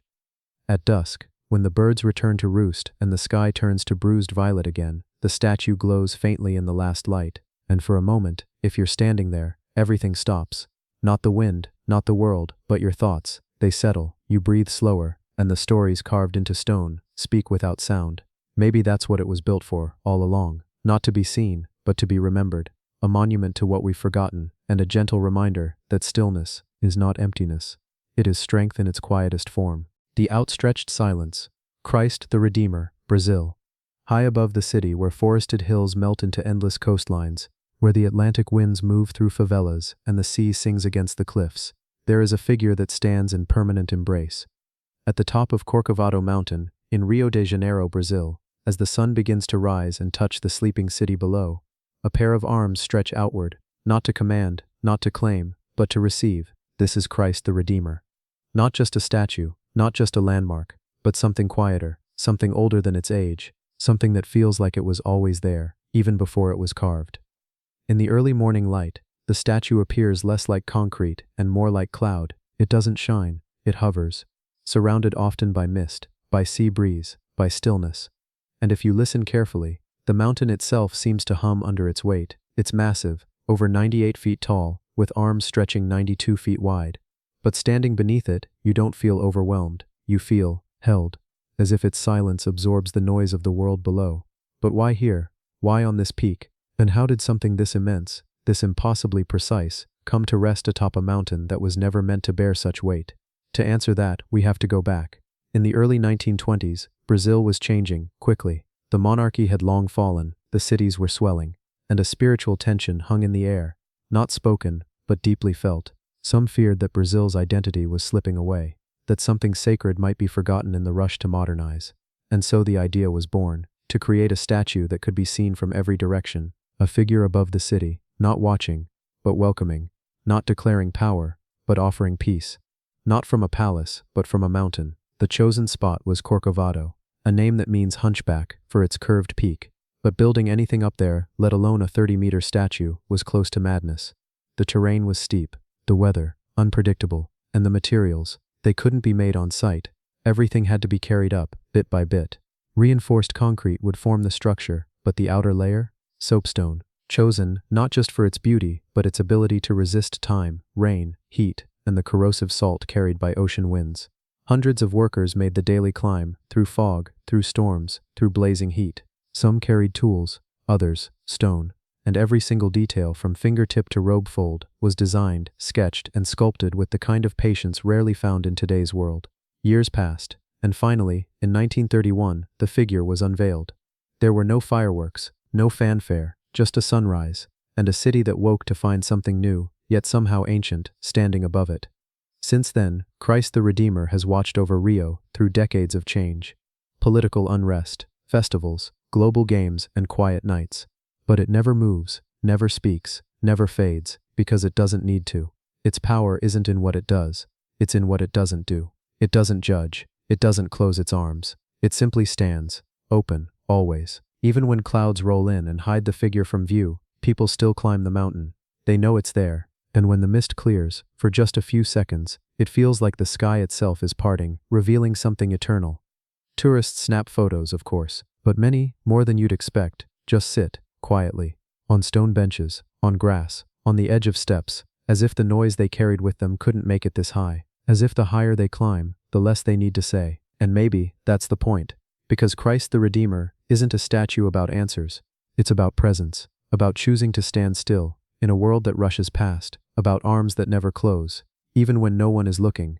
At sunset, the city lights begin to twinkle below, and the statue darkens into silhouette, arms outstretched, unmoving, like a shadow of peace against the fading sky. And in those final moments of daylight, when Rio goes quiet just before the night begins, it feels like something sacred hangs in the air, not religious, not political, just human. A reminder maybe that even the tallest things don't shout, they whisper, and if you stand still long enough, you can hear it, not in words, but in the hush of stone, in the breath between wind gusts, in the rhythm of your own quiet heart. Christ the Redeemer doesn't demand your gaze, it waits for it. And when you finally lift your eyes, it's already there, as if it never left, as if it was always part of you. The silent cry of stone. The motherland calls, Russia. In the heart of Volgograd, Russia, where the wind moves across plains once soaked in war, and the grass hides more than roots, there stands a figure that does not whisper, but reaches out to shout across history. This is not peace, this is memory, and she is not gentle, she is the motherland calls. Standing over 279 feet tall, with a sword raised and mouth open in an eternal cry, she emerges not from mythology, but from the ashes of the bloodiest battle modern humanity has ever seen, the Battle of Stalingrad. But to understand this statue, her shape, her posture, her cry, we must go back. Back to a time when the earth beneath her was scorched with steel and sorrow. It was 1942, and Hitler's army had pushed deep into Soviet territory. Stalingrad, now Volgograd, was the gateway to the oil fields of the south. Whoever controlled it, controlled the future. What followed wasn't just a military confrontation, it was a siege of humanity itself. Close combat in factories, snipers in stairwells, starvation, fire, rubble, and death. So much death. When it was over, the city was nearly gone. But it had not fallen. The Soviet Union had held the line, barely, and in doing so, it had changed the course of the entire war. 2 decades later, they began to build, not to forget, but to remember differently. On the Mamayev Kurgan, a hill soaked in memory and blood, they decided to raise something so vast, so impossible, it would echo the scale of what had happened. The Motherland Calls. Designed by sculptor Yevgeny Vuchetich and engineer Nikolai Nikitin, she would be no cold monument. She would be alive in stone, mouth open mid-scream, hair blown back, robes twisted as if caught in motion, and a sword, longer than a city bus, slicing the sky above. Unlike other monuments, there's no pedestal. She doesn't stand on the earth, she rises from it. Her feet press forward, her weight leans, her arm extends. She is not resting, She is charging. She doesn't watch over the city. She demands something from it. When you stand before her, there is no passive admiration. You feel caught in her movement, her urgency, her unfinished scream, and still, despite the drama, the statue says nothing about conquest. She isn't armored. She doesn't carry a shield. She's barefoot, wounded, rushing forward not as a god, but as a mother, calling her sons to defend what they can no longer afford to lose. They named her the Motherland Calls, but her voice isn't heard in sound, it's heard in the quiet, in the slow wind that moves through the folds of her stone robe, in the silence between the birds that circle her outstretched sword, in the absence of all the names that could have been carved but were not, because there were too many. Inside the memorial complex, 34,000 Soviet soldiers are buried, no headstones, just grass, and the weight of a statue that watches over them, not gently, but fiercely. Over the decades she has needed repair. The steel tension cables inside her, over 99 in total, must be monitored constantly. Her sword has been reinforced, her foundations restabilized, but she still stands. She is no longer the tallest statue in the world, but she remains one of the most powerful. Not because of her height, but because of what she holds that no one can measure. Loss, sacrifice, memory, and something else. The weight of unresolved echoes. The war ended, but the cry did not. It hangs, even now, in the early morning fog, in the footsteps of the quiet tourists, in the breath of the veterans who still return to touch the earth beneath her shadow. She does not age. She does not rest. She remains, mid-step, mid-sentence, mid-scream. The silence between her lips is louder than any anthem. At sunset, her silhouette cuts across the amber sky like a wound that never closed. At night, spotlights bathe her in gold, and still, she does not look victorious. She looks awake, and that is perhaps what makes her unforgettable. Because victory fades, but memory lingers. The Motherland Calls is not a statue for peace. She is a statue for warning. A statue that stands not to be admired, but to remind you that some cries are never meant to be finished. The rider of the endless horizon, Genghis Khan, equestrian statue, Mongolia. There are no fences here, no traffic, no cities, only sky, and beneath it, a steppe that seems to go on forever. A land so wide it feels like time forgot to draw the borders. A place where the wind still moves like it did 1,000 years ago. And standing in the heart of it is a figure carved not out of stone, but steel. A man on a horse, armored, silent, immense. Genghis Khan. But this is not a statue you pass on the way to something else. It is the destination. This is the Genghis Khan equestrian statue, 40 meters of polished stainless steel rising above the Mongolian grasslands, just outside the capital, Ulaanbaatar. He does not ride through a battlefield. He stands still. One hand grips the reins, the other holds a golden whip, a symbol from the legend that he found it at this exact location, long before anyone knew who he would become. He does not look at you, he looks beyond you, as if still searching for the edge of the world. From a distance, he gleams like a mirage. Up close, his eyes seem almost human, the veins on the horse's neck, the folds in the armor. The detail is relentless and intentional. Because this isn't just a monument, it's a message. To some, he was a conqueror, a storm with a human face. To others, a unifier, a man who connected a fractured continent. Either way, history could not contain him, and now, here, neither can the horizon. The statue was unveiled in 2008, the result of both national pride and architectural obsession. It was designed by architect J. Enkyargul and sculptor D. Erdembeleg, and took over 250 tons of steel to complete. At its base is a visitor center shaped like a circle, like the traditional Mongolian ger tents, with 36 pillars representing the 36 Khans who ruled the Mongol Empire. Inside, there's a museum, displays of ancient tools, and relics of the horse-based culture that once shook the world. But it's not until you take the elevator to the top and walk out onto the horse's head that you truly feel what it means. The wind hits your face, and below you, the earth looks exactly the same as it did in the 13th century. Open, untamed, waiting. This is where he began. Not in gold halls, not behind palace gates, but out here, in the silence. His early life was marked by exile and betrayal. Born as Temujin, he was abandoned by his tribe. His family left to starve in the harsh Mongolian winter. But he survived, and then he changed everything. By uniting the Mongol tribes under one banner, he created an empire that stretched farther than Rome, than Persia, than any before it. From Korea to Eastern Europe, from the Siberian forests to the Himalayas. And yet, he never forgot where he came from. No throne, no crown, just a horse, a bow, and the wind. This statue reflects that. No chariot, no soldiers, no piles of treasure, just the rider, and the land. People come here not only to admire, but to feel. The scale, the weight, the strange mix of fear and reverence. He is remembered for war, but also for trade, innovation, communication, the world's first international postal system, laws that protected religious freedom, even a census. But the statue does not smile. It does not forgive. It simply reminds you that for a time, one man ruled a quarter of the world and then vanished into the steppe that raised him. To this day, no one knows where he was buried. No tomb, no monument. His body was hidden, perhaps in a secret grave, perhaps beneath a river, returned to the land that gave him breath, and yet here he stands, 1,000 years later, still watching, still silent, still waiting for something. Maybe another rider, maybe nothing at all. At sunset, the steel burns gold. At night, it disappears into the darkness. Only the wind speaks then, the same wind that carried his armies, that whispered across empires, and that still moves the tall grass beneath his horse. This isn't just a monument, it's a mirror, to ambition, to power, to legacy, and to the parts of history that remain unburied. The giant who stands between worlds. Tao Wesuan, guardian of realms. In the heart of Thailand, beyond the gold-leafed shrines and winding incense trails, there is one figure who looms above all with a presence that silences everything around him. He is not a god. He is not a king. He is something older and stranger. Locals bow before him, not in worship, but in reverence. Towering with his jeweled crown, clenched club, and armored body that gleams in twilight, Tao Wesuan is no ordinary statue. They call him the guardian of the lower realms. But what is he guarding us from? And why do so many legends whisper that his true story has been forgotten? Tonight, we'll follow the shadow of this giant, through dusty temple corridors, ancient scriptures, and unexplained rituals, to uncover why his image is feared across centuries, and why, even now, some believe he still stands between this world and something far darker. Let's begin. The Wat Chulamani Temple sits tucked within the edges of Phitsanulok, a region known for centuries as a sacred passage between the mundane and the divine.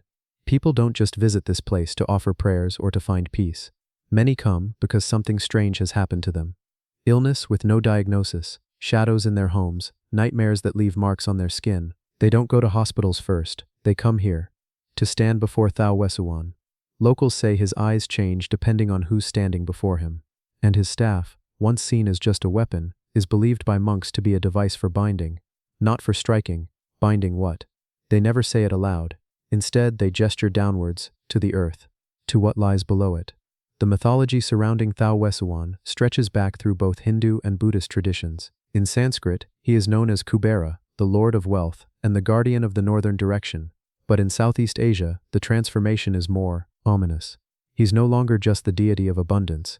He's the commander of spirits, the banisher of malevolent beings, the figure that stands between realms when the veils grow thin. And in Buddhist cosmology, where the worlds of the living, the gods, and the hell realms are all connected like stacked layers, Tao Wesuan is placed right at the intersection. Neither demon nor divine, something else. Something that monks say even they must ask permission to invoke. The statue at Wat Chulamani stands over 8 meters tall, its surface polished and decorated with serpent motifs and guardian glyphs. Around the base, small bells chime with wind. Unintentionally, perhaps, but unnervingly rhythmic. People bring offerings, not just flowers but odd things, locks of hair, tiny mirrors, old coins. Why? Some believe the statue is listening, not like a person, more like a gate, and what they leave behind might keep something from crossing. A retired monk, Ajahn Sukchai, once told a journalist something quietly, away from the camera. He said, "When I was a novice, we were told never to look into the statue's eyes after dusk." When asked why, he replied, "Because he's not looking back alone." The idea isn't that Tao Wesuan is evil, it's that he watches a place we are not meant to look at for too long, a realm where beings don't sleep, don't die, but sometimes slip through, and when they do, it is said his club is not used to strike, but to trap. In Thai ghost stories, many possessions and hauntings are said to begin when people forget to pay homage to Tao Wesuan during major transitions like funerals, new business openings, or moving into a new home. His image is often painted over doors, carved into amulets, or printed on tattoos for soldiers, and strangely, in one temple text from the 1600s, a phrase is written repeatedly: "He who turns the club, locks the gate." It doesn't say what the gate leads to, but it appears to be underground. You might wonder why such a frightening role in such a peaceful religion. In Buddhist tradition, compassion isn't always soft. Sometimes it's fierce, a wrathful compassion they call it, like a guardian that scares the dark away. Tao Wesuan, then, is not just a protector, he is the necessary shadow, the figure that confronts what others turn away from. And maybe that's why his statues are always placed facing outwards, never inward. as if watching something approach. In 2019, something peculiar was reported by local shrine keepers. Several people claimed to have fainted in front of the statue on the same day, each describing the same dream upon waking. A place filled with staircases that led down and down, with no end. At the bottom, a black door made of stone. Each one said the statue appeared in their dream, standing between them and that door. Was it just mass suggestion, or something older waking? We don't know. But soon after, monks surrounded the statue in ritual cloth for 7 nights, something usually reserved for funerals. When asked, they simply said, to close the gate again. What makes the image of Thao Wesawan different is that he doesn't ask for devotion, he demands presence. You don't pray to him like a god, you acknowledge him. As if to say, I know you're here, I know what you're guarding, and maybe that's enough, because if there are gates between realms, you don't want the other side thinking you forgot to post a guard. In modern Thailand, replicas of Thao Wesawan have spread far beyond temples, hospitals, airports, government buildings, even high-rise condos, as if the ancient fear is being updated into a modern format. Because no matter how much technology changes, one truth remains, people still fear what they cannot name, and maybe, statues like this one still serve a purpose, not to scare us, but to remind us. Some doors should stay shut, and someone must always stand at the threshold. Would you place him outside your house? Not to protect your belongings, but to make sure something else doesn't come in with you. Would you sleep better, or worse? We'll never know what Thao Wesawan really guards, only that he still stands, silently, unblinking, waiting for the next traveler between realms. The weight that never drops. The Atlas of Rockefeller Center. In the middle of one of the busiest cities in the world, surrounded by neon signs, streaming traffic, and hurried footsteps, there stands a man frozen in a moment of impossible burden. His muscles are flexed, his knees locked in place, his arms are stretched behind him, holding up not a planet, but a celestial sphere, etched with the rings of the heavens. This is not just any statue, this is Atlas, and he's been holding that weight above his shoulders for nearly a century. People pass beneath him every day, barely looking up, but if you do, you'll notice something strange. He isn't grimacing, he isn't sweating, he isn't begging for release, he's composed, balanced, timeless, and somehow, that makes it even more mysterious. Why does a statue meant to symbolize ultimate struggle feel so calm? What is the real story behind Atlas? And why do some historians whisper that the version we see at Rockefeller Center isn't just mythology, but a code? Let's begin in 1937. New York is rising from the Great Depression. Buildings stretch upward as if trying to break free of a heavy past. Amid the chaos of rebuilding, a sculpture is commissioned for the newly developed Rockefeller Plaza. It isn't just another art piece, it's placed directly in front of St. Patrick's Cathedral, aligned deliberately, staring straight down Fifth Avenue, like a sentinel. But what is it guarding, or what is it holding back? In mythology, Atlas is the Titan who sided with the wrong gods during the Great War between Olympians and Titans. As punishment, he's condemned to bear the weight of the heavens forever, not the earth, as pop culture often misremembers, but the sky itself. He's not supporting us, he's keeping the heavens from collapsing. But in this version, the Rockefeller version, something is slightly off. He's not straining, his stance is balanced, and the celestial sphere on his back? It's not chaotic or random, it's mathematical. It's a perfectly aligned armillary sphere, an ancient scientific model of the heavens, once used by astronomers to track the stars. So why does a punishment from ancient Greece show up, almost 3,000 years later, reborn in bronze, standing before a Christian cathedral, in the capital of capitalism? That's where the mystery begins. Some believe the statue is more than artistic tribute. Look closely and you'll find symbols hidden in the sphere. The ecliptic path, the route of the sun, moon, and planets, is carved clearly. 12 divisions represent the zodiac, but behind those markings, other lines intersect, ones that don't belong to astrology. Architectural historians argue that these paths reflect ley lines, imaginary lines said to connect sacred places across the earth. Others claim it matches the positions of celestial bodies, not from Greek myth, but from Babylonian star charts, and more than one researcher has pointed out, the sphere Atlas holds is not oriented randomly. Its axial tilt, 23.5 degrees, perfectly mirrors Earth's real axial tilt. How did a 1930s sculptor get that precise, or was it intentional? The statue was designed by sculptor Lee Lowry with the help of René Chambellan. Lowry was known for encoding meaning into his art, and here too, his message seems layered. Atlas's body, positioned at an unnatural angle, shows no signs of collapse. Instead, he looks resilient, maybe even peaceful, as if holding the entire cosmos isn't a burden, but a purpose. As if the real message is, some weights are not meant to be lifted, only carried. Visitors to Rockefeller Plaza rarely notice what happens at night. As the sky darkens, the statue is lit from below. Soft golden lights strike his shoulders, casting long shadows that stretch across the pavement.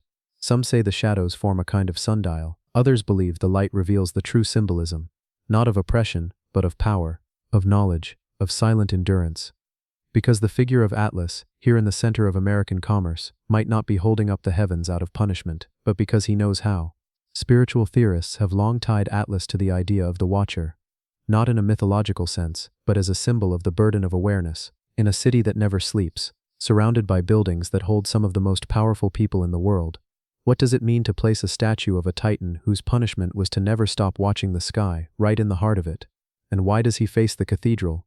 Some say it's a challenge, others a balance, the spiritual on one side, the celestial on the other, and in between them, the titan who refuses to bow to either. There's an even stranger layer to this mystery. Behind the statue is 30 Rockefeller Plaza, which for decades housed NBC Studios, a place where truth, entertainment, and perception were shaped for millions. At the feet of Atlas, news was made. Above him the heavens, behind him the stories were told about the world. Was that positioning just aesthetic, or part of a deeper symbolic structure? In some interpretations, Atlas is not only holding up the heavens but keeping order, preserving the balance between chaos and cosmos. Between the truths were told, and the truths were not. A few blocks away sits Wall Street, power, wealth, trade. Yet Atlas remains still, unmoved, not resisting, not reacting, just holding. It's almost as if the world moves because he does not. That's the paradox. He appears to be the one frozen in struggle, but maybe he's the one keeping everything else from falling apart. Today, thousands of people pass beneath him without pause. Tourists take selfies, children climb the steps, few ever look up for more than a second.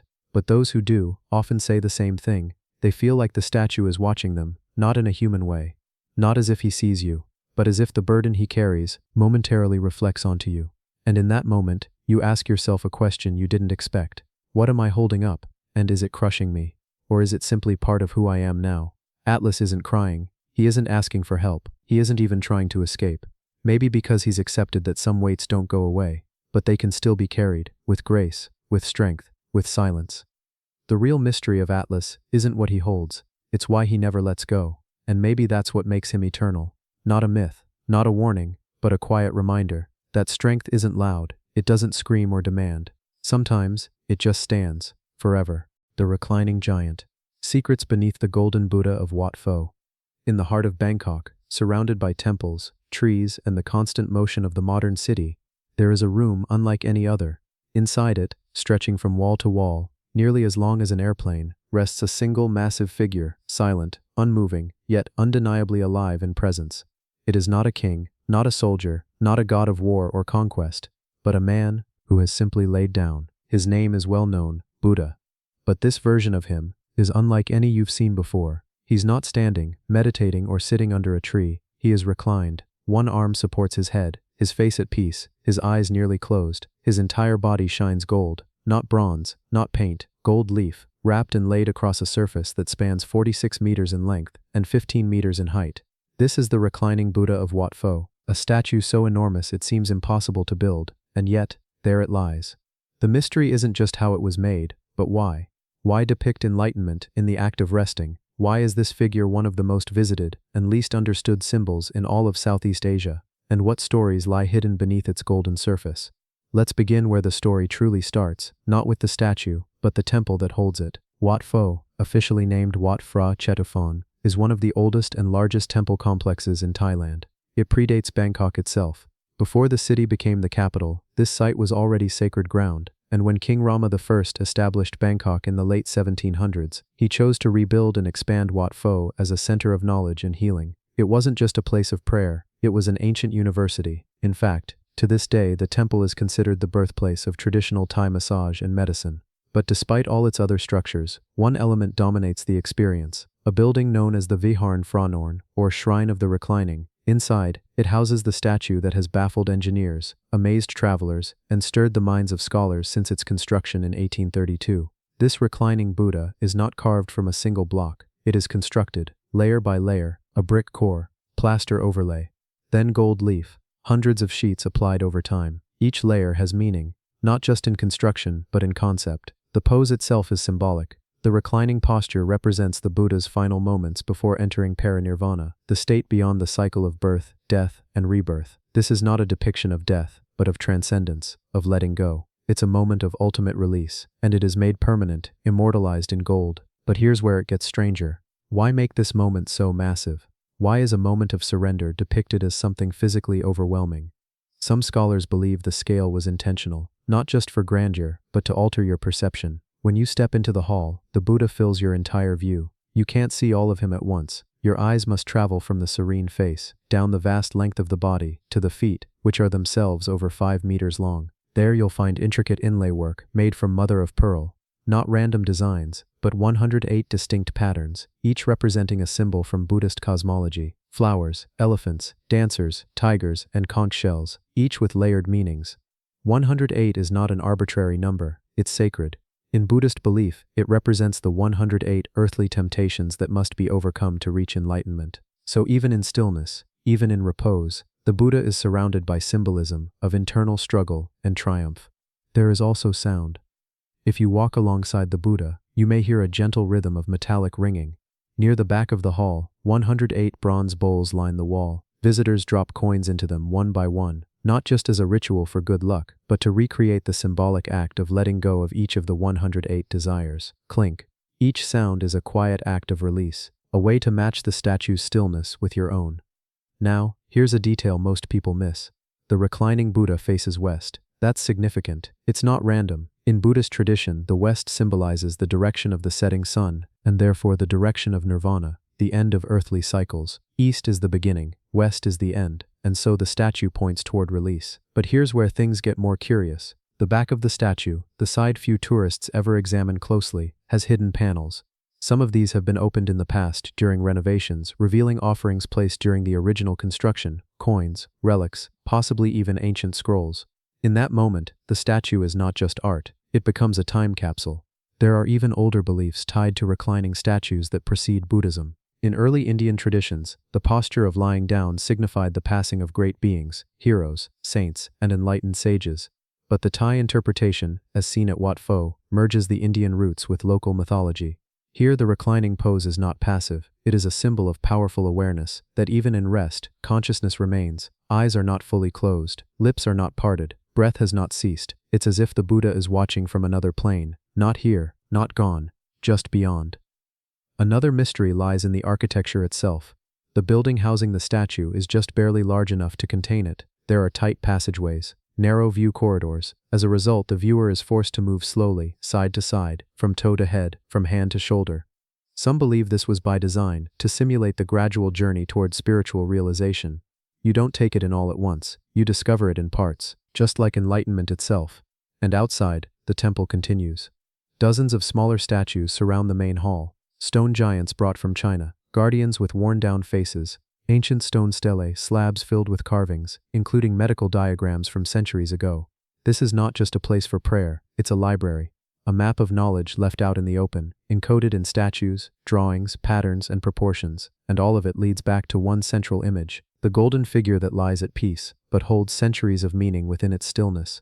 The reclining Buddha doesn't speak, it doesn't move, but it invites you to stop, to walk slowly, to observe deeply, and maybe, to ask yourself, in a world obsessed with action, what does it mean to simply be still? Is rest a weakness, or a kind of wisdom? And what if the greatest enlightenment doesn't come through force or motion, but through the quiet acceptance that letting go is not defeat, it is freedom? The Colossus of Moniwa, Lake Unsekya, and the silent stairway to the sky.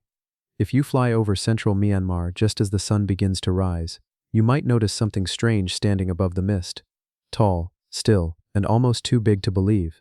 It's not a skyscraper, not a radio tower, not even a temple. It's a human figure, but not an ordinary one.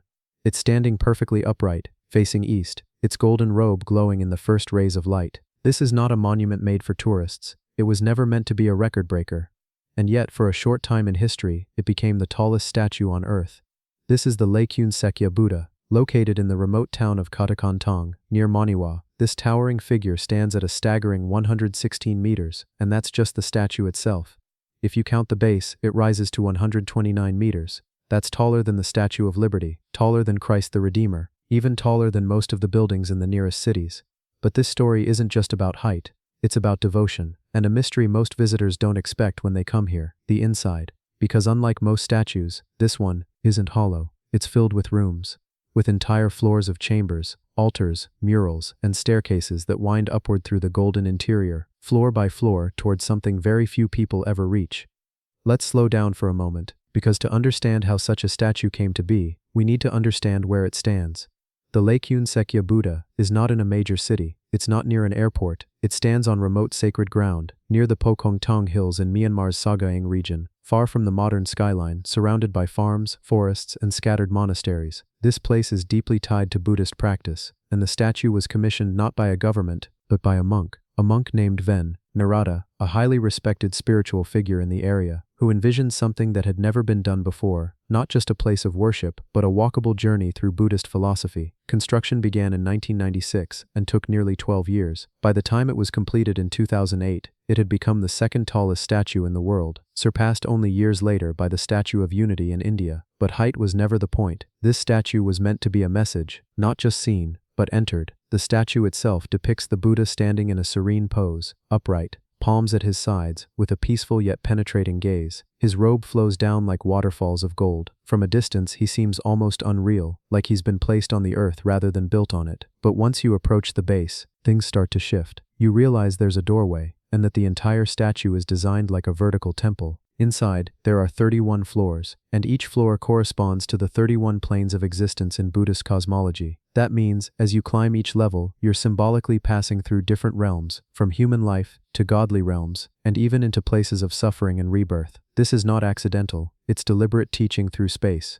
Architecture used as scripture. The interior is dimly lit, not crowded, not noisy. Each floor contains murals, some painted, others sculpted, showing vivid scenes from the life of Buddha, as well as symbolic depictions of karma, rebirth, and the paths to enlightenment. Some floors show joyous images, celestial beings, peaceful monks, and enlightened souls. Others are harder to look at, graphic representations of suffering and consequence. The statue does not sanitize the human experience, it shows all of it, the highs and the lows. The path isn't straight, it's slow, narrow, and winding. There are no elevators, only stairs, which means that reaching the top is not easy, and that's the point. The climb is meant to be physical and mental. You move upward with effort, and in that effort, you begin to reflect. At certain floors, small balconies allow you to look outside through narrow openings. From there, you see the landscape stretching for miles, rice fields, villages, and mist curling around the mountains. The Buddha watches over all of it, not as a ruler, not as a judge, but as a reminder that life is impermanent, that peace is something you move toward, step by step, floor by floor. But the story doesn't end with the standing figure. Behind the Unsekya Buddha is something else,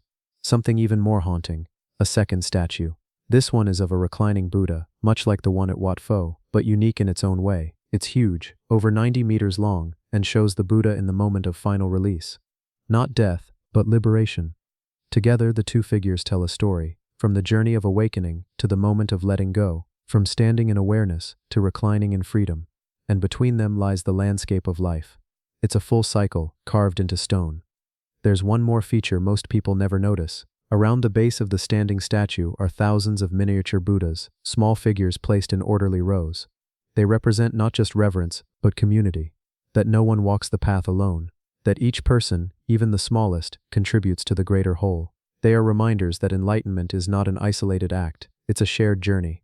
One life connected to another. Even more curious, the statue is still being maintained and updated. Monks and workers regularly ascend the inside for upkeep, repainting, and restructuring. Some believe hidden chambers may still be sealed off, possibly holding sacred texts, relics, or the personal writings of the monk who began it all. If true, then the Unsekya isn't just a statue, it's a library, a capsule of devotion, embedded into architecture. What does it mean to stand this tall, to build something that touches the sky, not out of ego, but out of discipline and belief? Why did a monk in a quiet town believe such a thing was necessary? And why, even in our high-speed modern world, do visitors continue to climb floor after floor in silence, just to stand inside a figure that never speaks? Maybe because the message isn't in words, it's in presence, in structure, in the stillness of the figure that stands above clouds and mist and memory, looking toward the sun, not to rule over it, but to watch it rise, again and again, as it always has, quiet, enduring, and full of meaning, if you're willing to climb. The stone ancestors, Yan and Huang watching over the Yellow River. In the heart of China, where the Yellow River carves a path through cliffs and valleys, there stands a monument that does not rise, but waits, silent, carved, fixed into the very bones of the earth. You might not see it right away. The wind over the river masks the sound, the roads curve and fall away before it comes into view. But then, without warning, two faces appear in the rock, massive, still, as if they have been watching for centuries. These are not statues you walk around. They are part of the cliff itself, and they're not just faces. They are two of the most important ancestral figures in Chinese mythology, Emperor Yan, Emperor Huang. Together they are believed to be the fathers of Chinese civilization, and now they are carved into the cliffs of Zhengzhou, standing over the Yellow River like guardians of memory. Let's begin with the land. The Yellow River is often called China's Mother River. It's more than water. It's history. Dynasties rose and fell on its banks. Cities grew, collapsed, and were rebuilt. And through all of it, this river flowed, nourishing the soil, shaping the land, and carrying stories downstream. The decision to place these massive carvings right here was not random. It was symbolic. This is where civilization began, where agriculture took root, where people first formed communities that became kingdoms. And in Chinese mythology, two legendary emperors were believed to have been among the first to lead these early societies. Yan Di, also known as the Flame Emperor, was said to have brought medicine, agriculture, and early social organization. Huang Di, or the Yellow Emperor, brought technology, writing, and military knowledge. They were not gods, but they were more than men. They were culture heroes, people who brought light into a world of survival. Carving their likenesses into a cliff was a gesture not of ego, but of memory. A way of saying, this is where it all began. And yet, these statues are not ancient. That's the part that catches most people off guard, because they look as though they've been here forever. But construction only began in 1987. It took 20 years, more than 10,000 workers, and by the time it was complete in 2007, it had become one of the largest sculptures in the world, nearly 106 meters high, with the heads of the emperors towering above the cliffs, looking out over the bend in the river. Why now? Why build something so massive in modern times? Because China was stepping into a new era. The 1980s and 90s marked a turning point, a rapid transformation from rural landscapes into a modern industrial nation. Skyscrapers were rising, farmland was shrinking. But with all this speed, something was at risk of being lost: heritage, origin, the spiritual anchor that held together thousands of years of culture. So instead of building upward like the cities, this project built into the earth, back into the stone. It was meant to last, and more importantly, to remind. Each face is carved with intense detail. The brows are heavy and wise, the lips are closed, silent but firm. The eyes look not down, but forward, as if gazing centuries ahead. And because they are part of the mountain itself, they appear not added, but revealed, as if they were always there, waiting beneath the stone. What's fascinating is that the space around the statues isn't overly built up. There is a viewing platform, some walkways, but most of the landscape remains natural. Trees frame the edge of the cliff. The river below moves at its own pace, and in the quiet hours, when the wind comes up from the water, the entire monument seems to hum, not with sound, but with stillness. Visitors who come here often speak of the scale, not just of size, but of time. When you stand beneath the gaze of Yan and Huang, you are not just looking at art. You're looking at a symbol of roots, an attempt to hold on to the beginning, even as the world continues to accelerate. There's more to the story. The site also includes a cultural plaza, with exhibitions on ancient tools, early writing systems, and models of Neolithic villages. These aren't just tourist add-ons, they're extensions of the message. That civilization is not just invention, it's remembering where you came from, and that even the most advanced societies begin with farming, healing, and storytelling, all of which Yan and Huang represent. In Chinese lore, these two emperors were also rivals, until they joined forces. It's said they fought in great battles, testing each other's strength and wisdom. But instead of destroying one another, they combined their talents. Together they formed the foundation of Chinese identity, which is why today many people in China still refer to themselves as descendants of Yan and Huang. It's not a bloodline, it's a shared cultural inheritance. And standing here beside this cliff face, that inheritance becomes real, not in textbooks, but in stone. It's easy to think of statues as relics, things built to commemorate something finished. But this monument doesn't feel like an ending, it feels like an anchor, something to hold you steady as the river continues to flow. And the river does flow, sometimes fast, sometimes slow, but always forward, just like history, just like civilization. But these two figures, Yan and Huang, they don't move, they don't fade, they remain, not because they were perfect, but because they were first. There's a strange calm that settles in this place as the sun starts to set. The stone faces catch the last light, the shadows stretch over the water, and for a moment, everything stops. Not because time has frozen, but because time feels watched. Watched by two ancestors who do not speak, but somehow still have something to say. You just have to listen long enough, and stand still, long enough to hear it. The silent guardian of Sendai, Cannon watching the sky. High above the rooftops of Sendai, Japan, there is a figure that doesn't just stand tall, she watches. For most people, the skyline ends with buildings, but in this city, one figure rises beyond steel and glass, a towering presence in white. Hands folded gently, eyes lowered in compassion. She is called the Sendai Dai Cannon, the Great Cannon of Sendai. And she is not just tall, she is one of the tallest statues in the world. You don't have to find her, she finds you, even from miles away. The moment you enter the city, her silhouette begins to appear, slowly, at first, a pale shape against the mountain ridge. At first glance, you might think she's part of the mist, or a structure under construction. But then she takes form. Her robes ripple in stone, her expression is calm. She holds a jewel in her right hand, the Noi Hoju, a wish-fulfilling gem in Buddhist tradition, and with her left, she gently gestures downward, toward the earth. It's the mudra of granting wishes. Most cities hide their spiritual centers, temples tucked behind markets, shrines behind alleys. But in Sendai, she stands in the open, not tucked away, not enclosed, but elevated, placed purposefully where she can see everything. The statue is 100 meters tall, about the same height as a 30-story building. To put that into perspective, she once held the title of the tallest statue of a goddess in the world, and even today she remains one of the tallest statues of any kind, globally. But height isn't what makes her striking, it's presence, because despite her size, she doesn't seem aggressive or overwhelming. She is quiet, almost gentle, and that silence becomes louder the longer you look at her. Let's go back to why she was built. Construction began in the early 1980s, a time when Japan was seeing a rapid rise in development, technology, and economic strength. There were malls, towers, factories, but with all that change came a kind of spiritual drift. Many people began to wonder, what are we building toward? So the decision was made not to create just another structure, but a spiritual landmark, something that would remind people that growth without grounding isn't true progress. The figure chosen was Kannon, the bodhisattva of compassion in Buddhist belief, known as Avalokiteshvara in Sanskrit and Guanyin in Chinese. In Japan, she is often shown as female, the divine embodiment of mercy and listening. She is believed to hear the cries of all beings and offer comfort, no matter how quiet the plea. Her image is not about dominance, it's about presence, unmoving, unshaking. She becomes part of the sky, but also remains rooted to the earth. Inside the statue is not hollow space, it's a multi-level interior. Visitors who enter are guided through 12 different floors, each representing a step in Buddhist cosmology. There are carved Buddhas along the walls, dim lighting, stone corridors. It's quiet inside, not because of soundproofing, but because people instinctively lower their voices. There is something about the atmosphere that feels sacred, even if you don't follow the faith.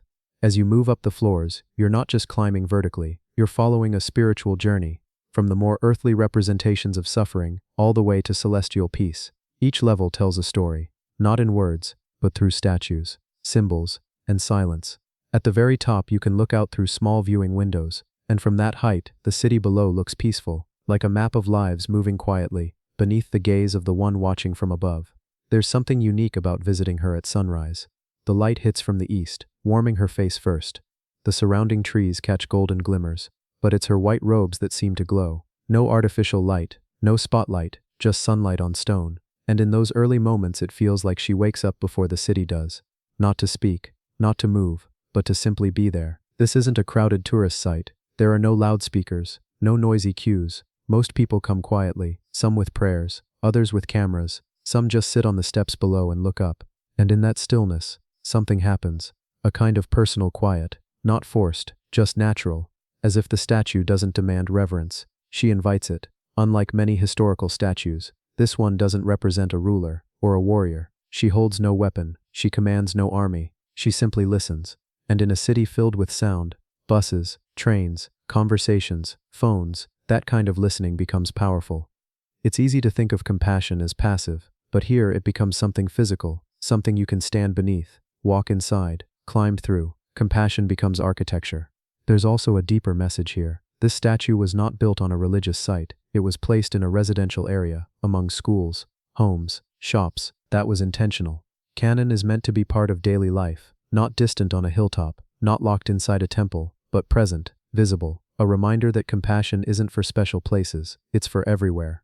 At night, when the sky darkens and the city lights flicker on, the Sendai Daikanon doesn't disappear. She remains visible, lit softly from below. Her features don't change, but her silhouette becomes even more surreal, white against black, silent against noise, still against motion, and in that stillness, people find reflection.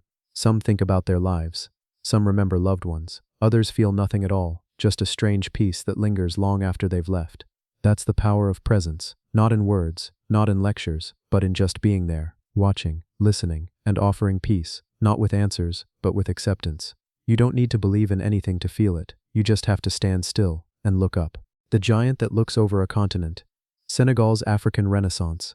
On the western edge of Africa, where the land meets the Atlantic Ocean in a jagged coastline of cliffs and quiet waves, a figure rises from the earth. Towering, bronze, bare-chested, one hand outstretched to the horizon, the other holding a child. A woman stands beside him, arm open, hair flowing in the sea wind. They are not mythical, they are not ancient, they are new, and they are deliberately placed. This is the African Renaissance Monument, and it is not just a statue, it is a statement. You don't discover it by accident. It dominates the skyline of Dakar, the capital of Senegal.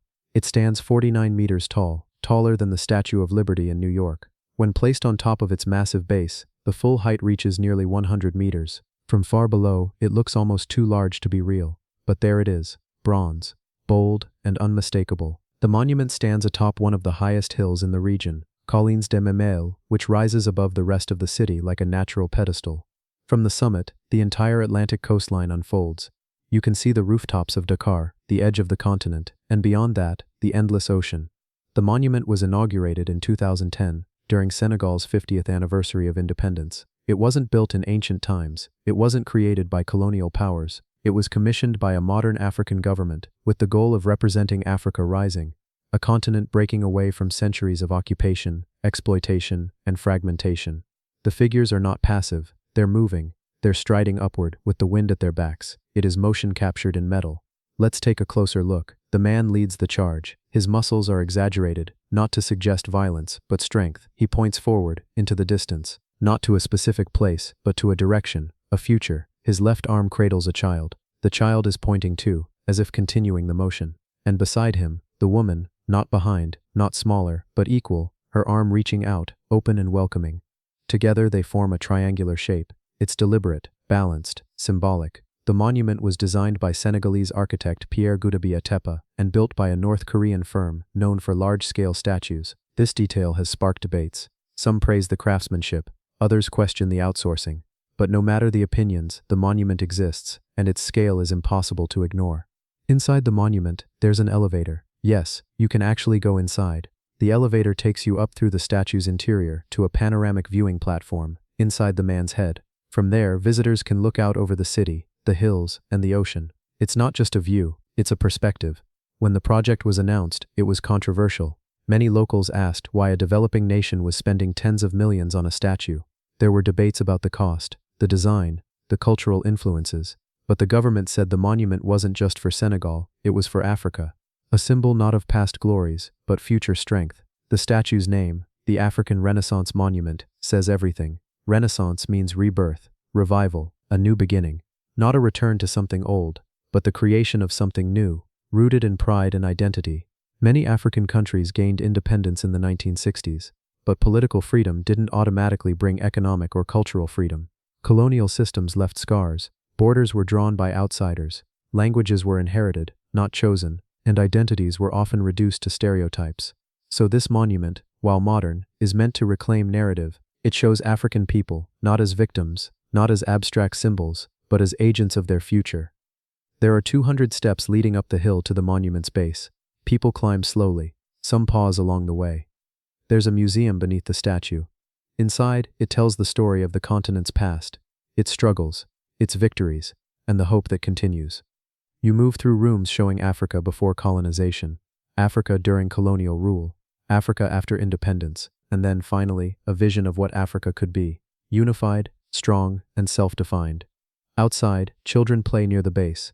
Tourists take photos. Vendors sell cold water. It feels normal, ordinary even. But you look up again, and that sense of scale returns. This is the kind of statue where your neck tilts back slowly, where your eyes have to adjust to fully grasp the size. But again, it's not the height that makes it powerful. It's what it represents. Most statues honor individuals. A king, a warrior, a leader. This one represents a people, a journey, a continent that was once divided, mapped and labeled by outsiders, now choosing to stand on its own. There's another meaning behind the child in the man's arms. The child is not looking at the man, or the woman. He's pointing toward the horizon. The child represents the next generation, not caught in the past, not afraid, just looking forward. At night, the statue glows softly under spotlights. The bronze catches the light in patches, and the figures appear to rise even higher in the dark. Visitors still come. Some sit in silence. Some take in the breeze. Others look at the sea, wondering how many generations once crossed it unwillingly, and how different this symbol is from those memories. There's still disagreement about the monument. Some say it's too large, too foreign in design, too expensive. Others say it's a necessary reminder that Africa can and should shape its own image. Regardless of whether everyone agrees, the monument stands, unshaken, visible from land, air, and sea. It doesn't hide. It declares. In a world where images often define perception, this is an image created by Africa, and for anyone willing to climb the steps, stand beneath it, and simply look up, it becomes something more than a statue. It becomes a mirror of hopes, of struggles, of possibility. The mountain that remembers, the story of the Crazy Horse Memorial. High in the rugged hills of South Dakota, where the wind whispers through pine trees, and the granite rises like the backs of ancient sleeping animals, there is a mountain being carved into memory. Not into something new, but into something that has always been there, waiting to be seen. And on its side, an image is slowly emerging, a man. His arms stretched forward, his face calm, unblinking, and beneath him, a horse in motion. It's not complete, not yet, but already, it's enormous. This is the Crazy Horse Memorial, a mountain-sized monument to a man many Americans never heard of, and yet, a man who stood against one of the most powerful forces in history. You don't arrive here by accident. It's not a major highway attraction. It's not in the middle of a city. It's deep in the Black Hills, a place sacred to the Lakota people, a place older than stories, older than roads. And for them, it's not just a landscape. It's a living connection, to ancestors, to spirit, to land. Crazy Horse was a war leader, a protector, but not in the way you might think. He didn't seek fame. He didn't want to be photographed. In fact, he resisted it.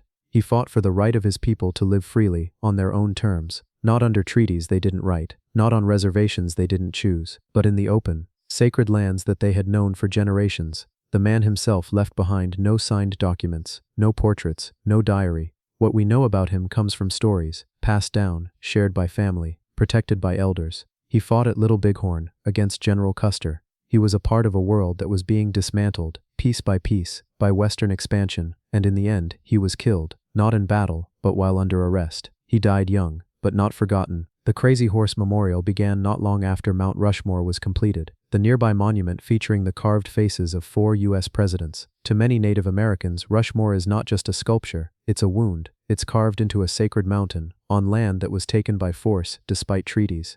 So in response, a Lakota elder named Henry Standing Bear reached out to a sculptor named Korczak Ziolkowski. He wrote, "My fellow chiefs and I would like the white man to know that the red man has great heroes too." That was in 1939. The sculptor agreed, and a few years later, he arrived in the Black Hills.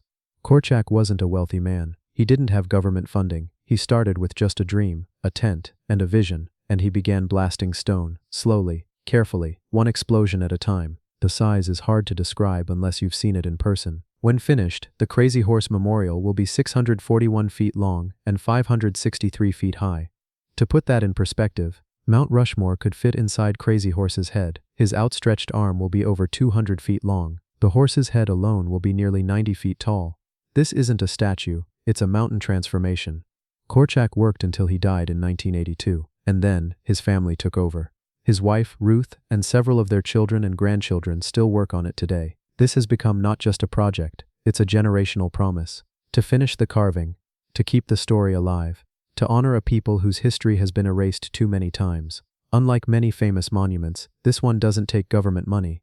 It's funded entirely by private donations and visitor admissions. Some critics say it's taking too long, that it may never be finished. But to others, that slow pace is the point. It's not rushed, it's not compromised, it unfolds in its own time. Just like healing, just like memory. Visitors who come to the Crazy Horse Memorial don't just see a carving, they see a story. There's a museum, a cultural center, displays of native art, traditions, languages, workshops, lectures. Every element is part of the mission, not to glorify violence, but to preserve identity, and to teach. It's a reminder that the mountain is not just stone, it's sacred ground, and the carving isn't a decoration, it's a statement of survival. Some native groups support the memorial, others criticize it.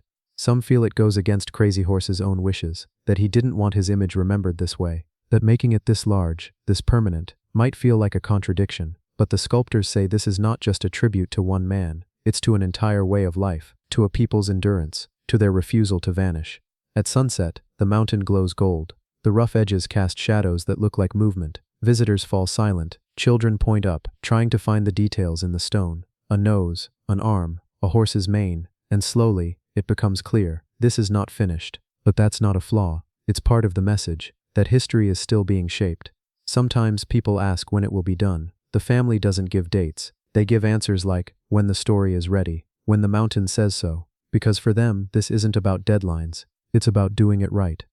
You walk the paths near the visitor center and see fragments of the mountain, rocks that once stood high above.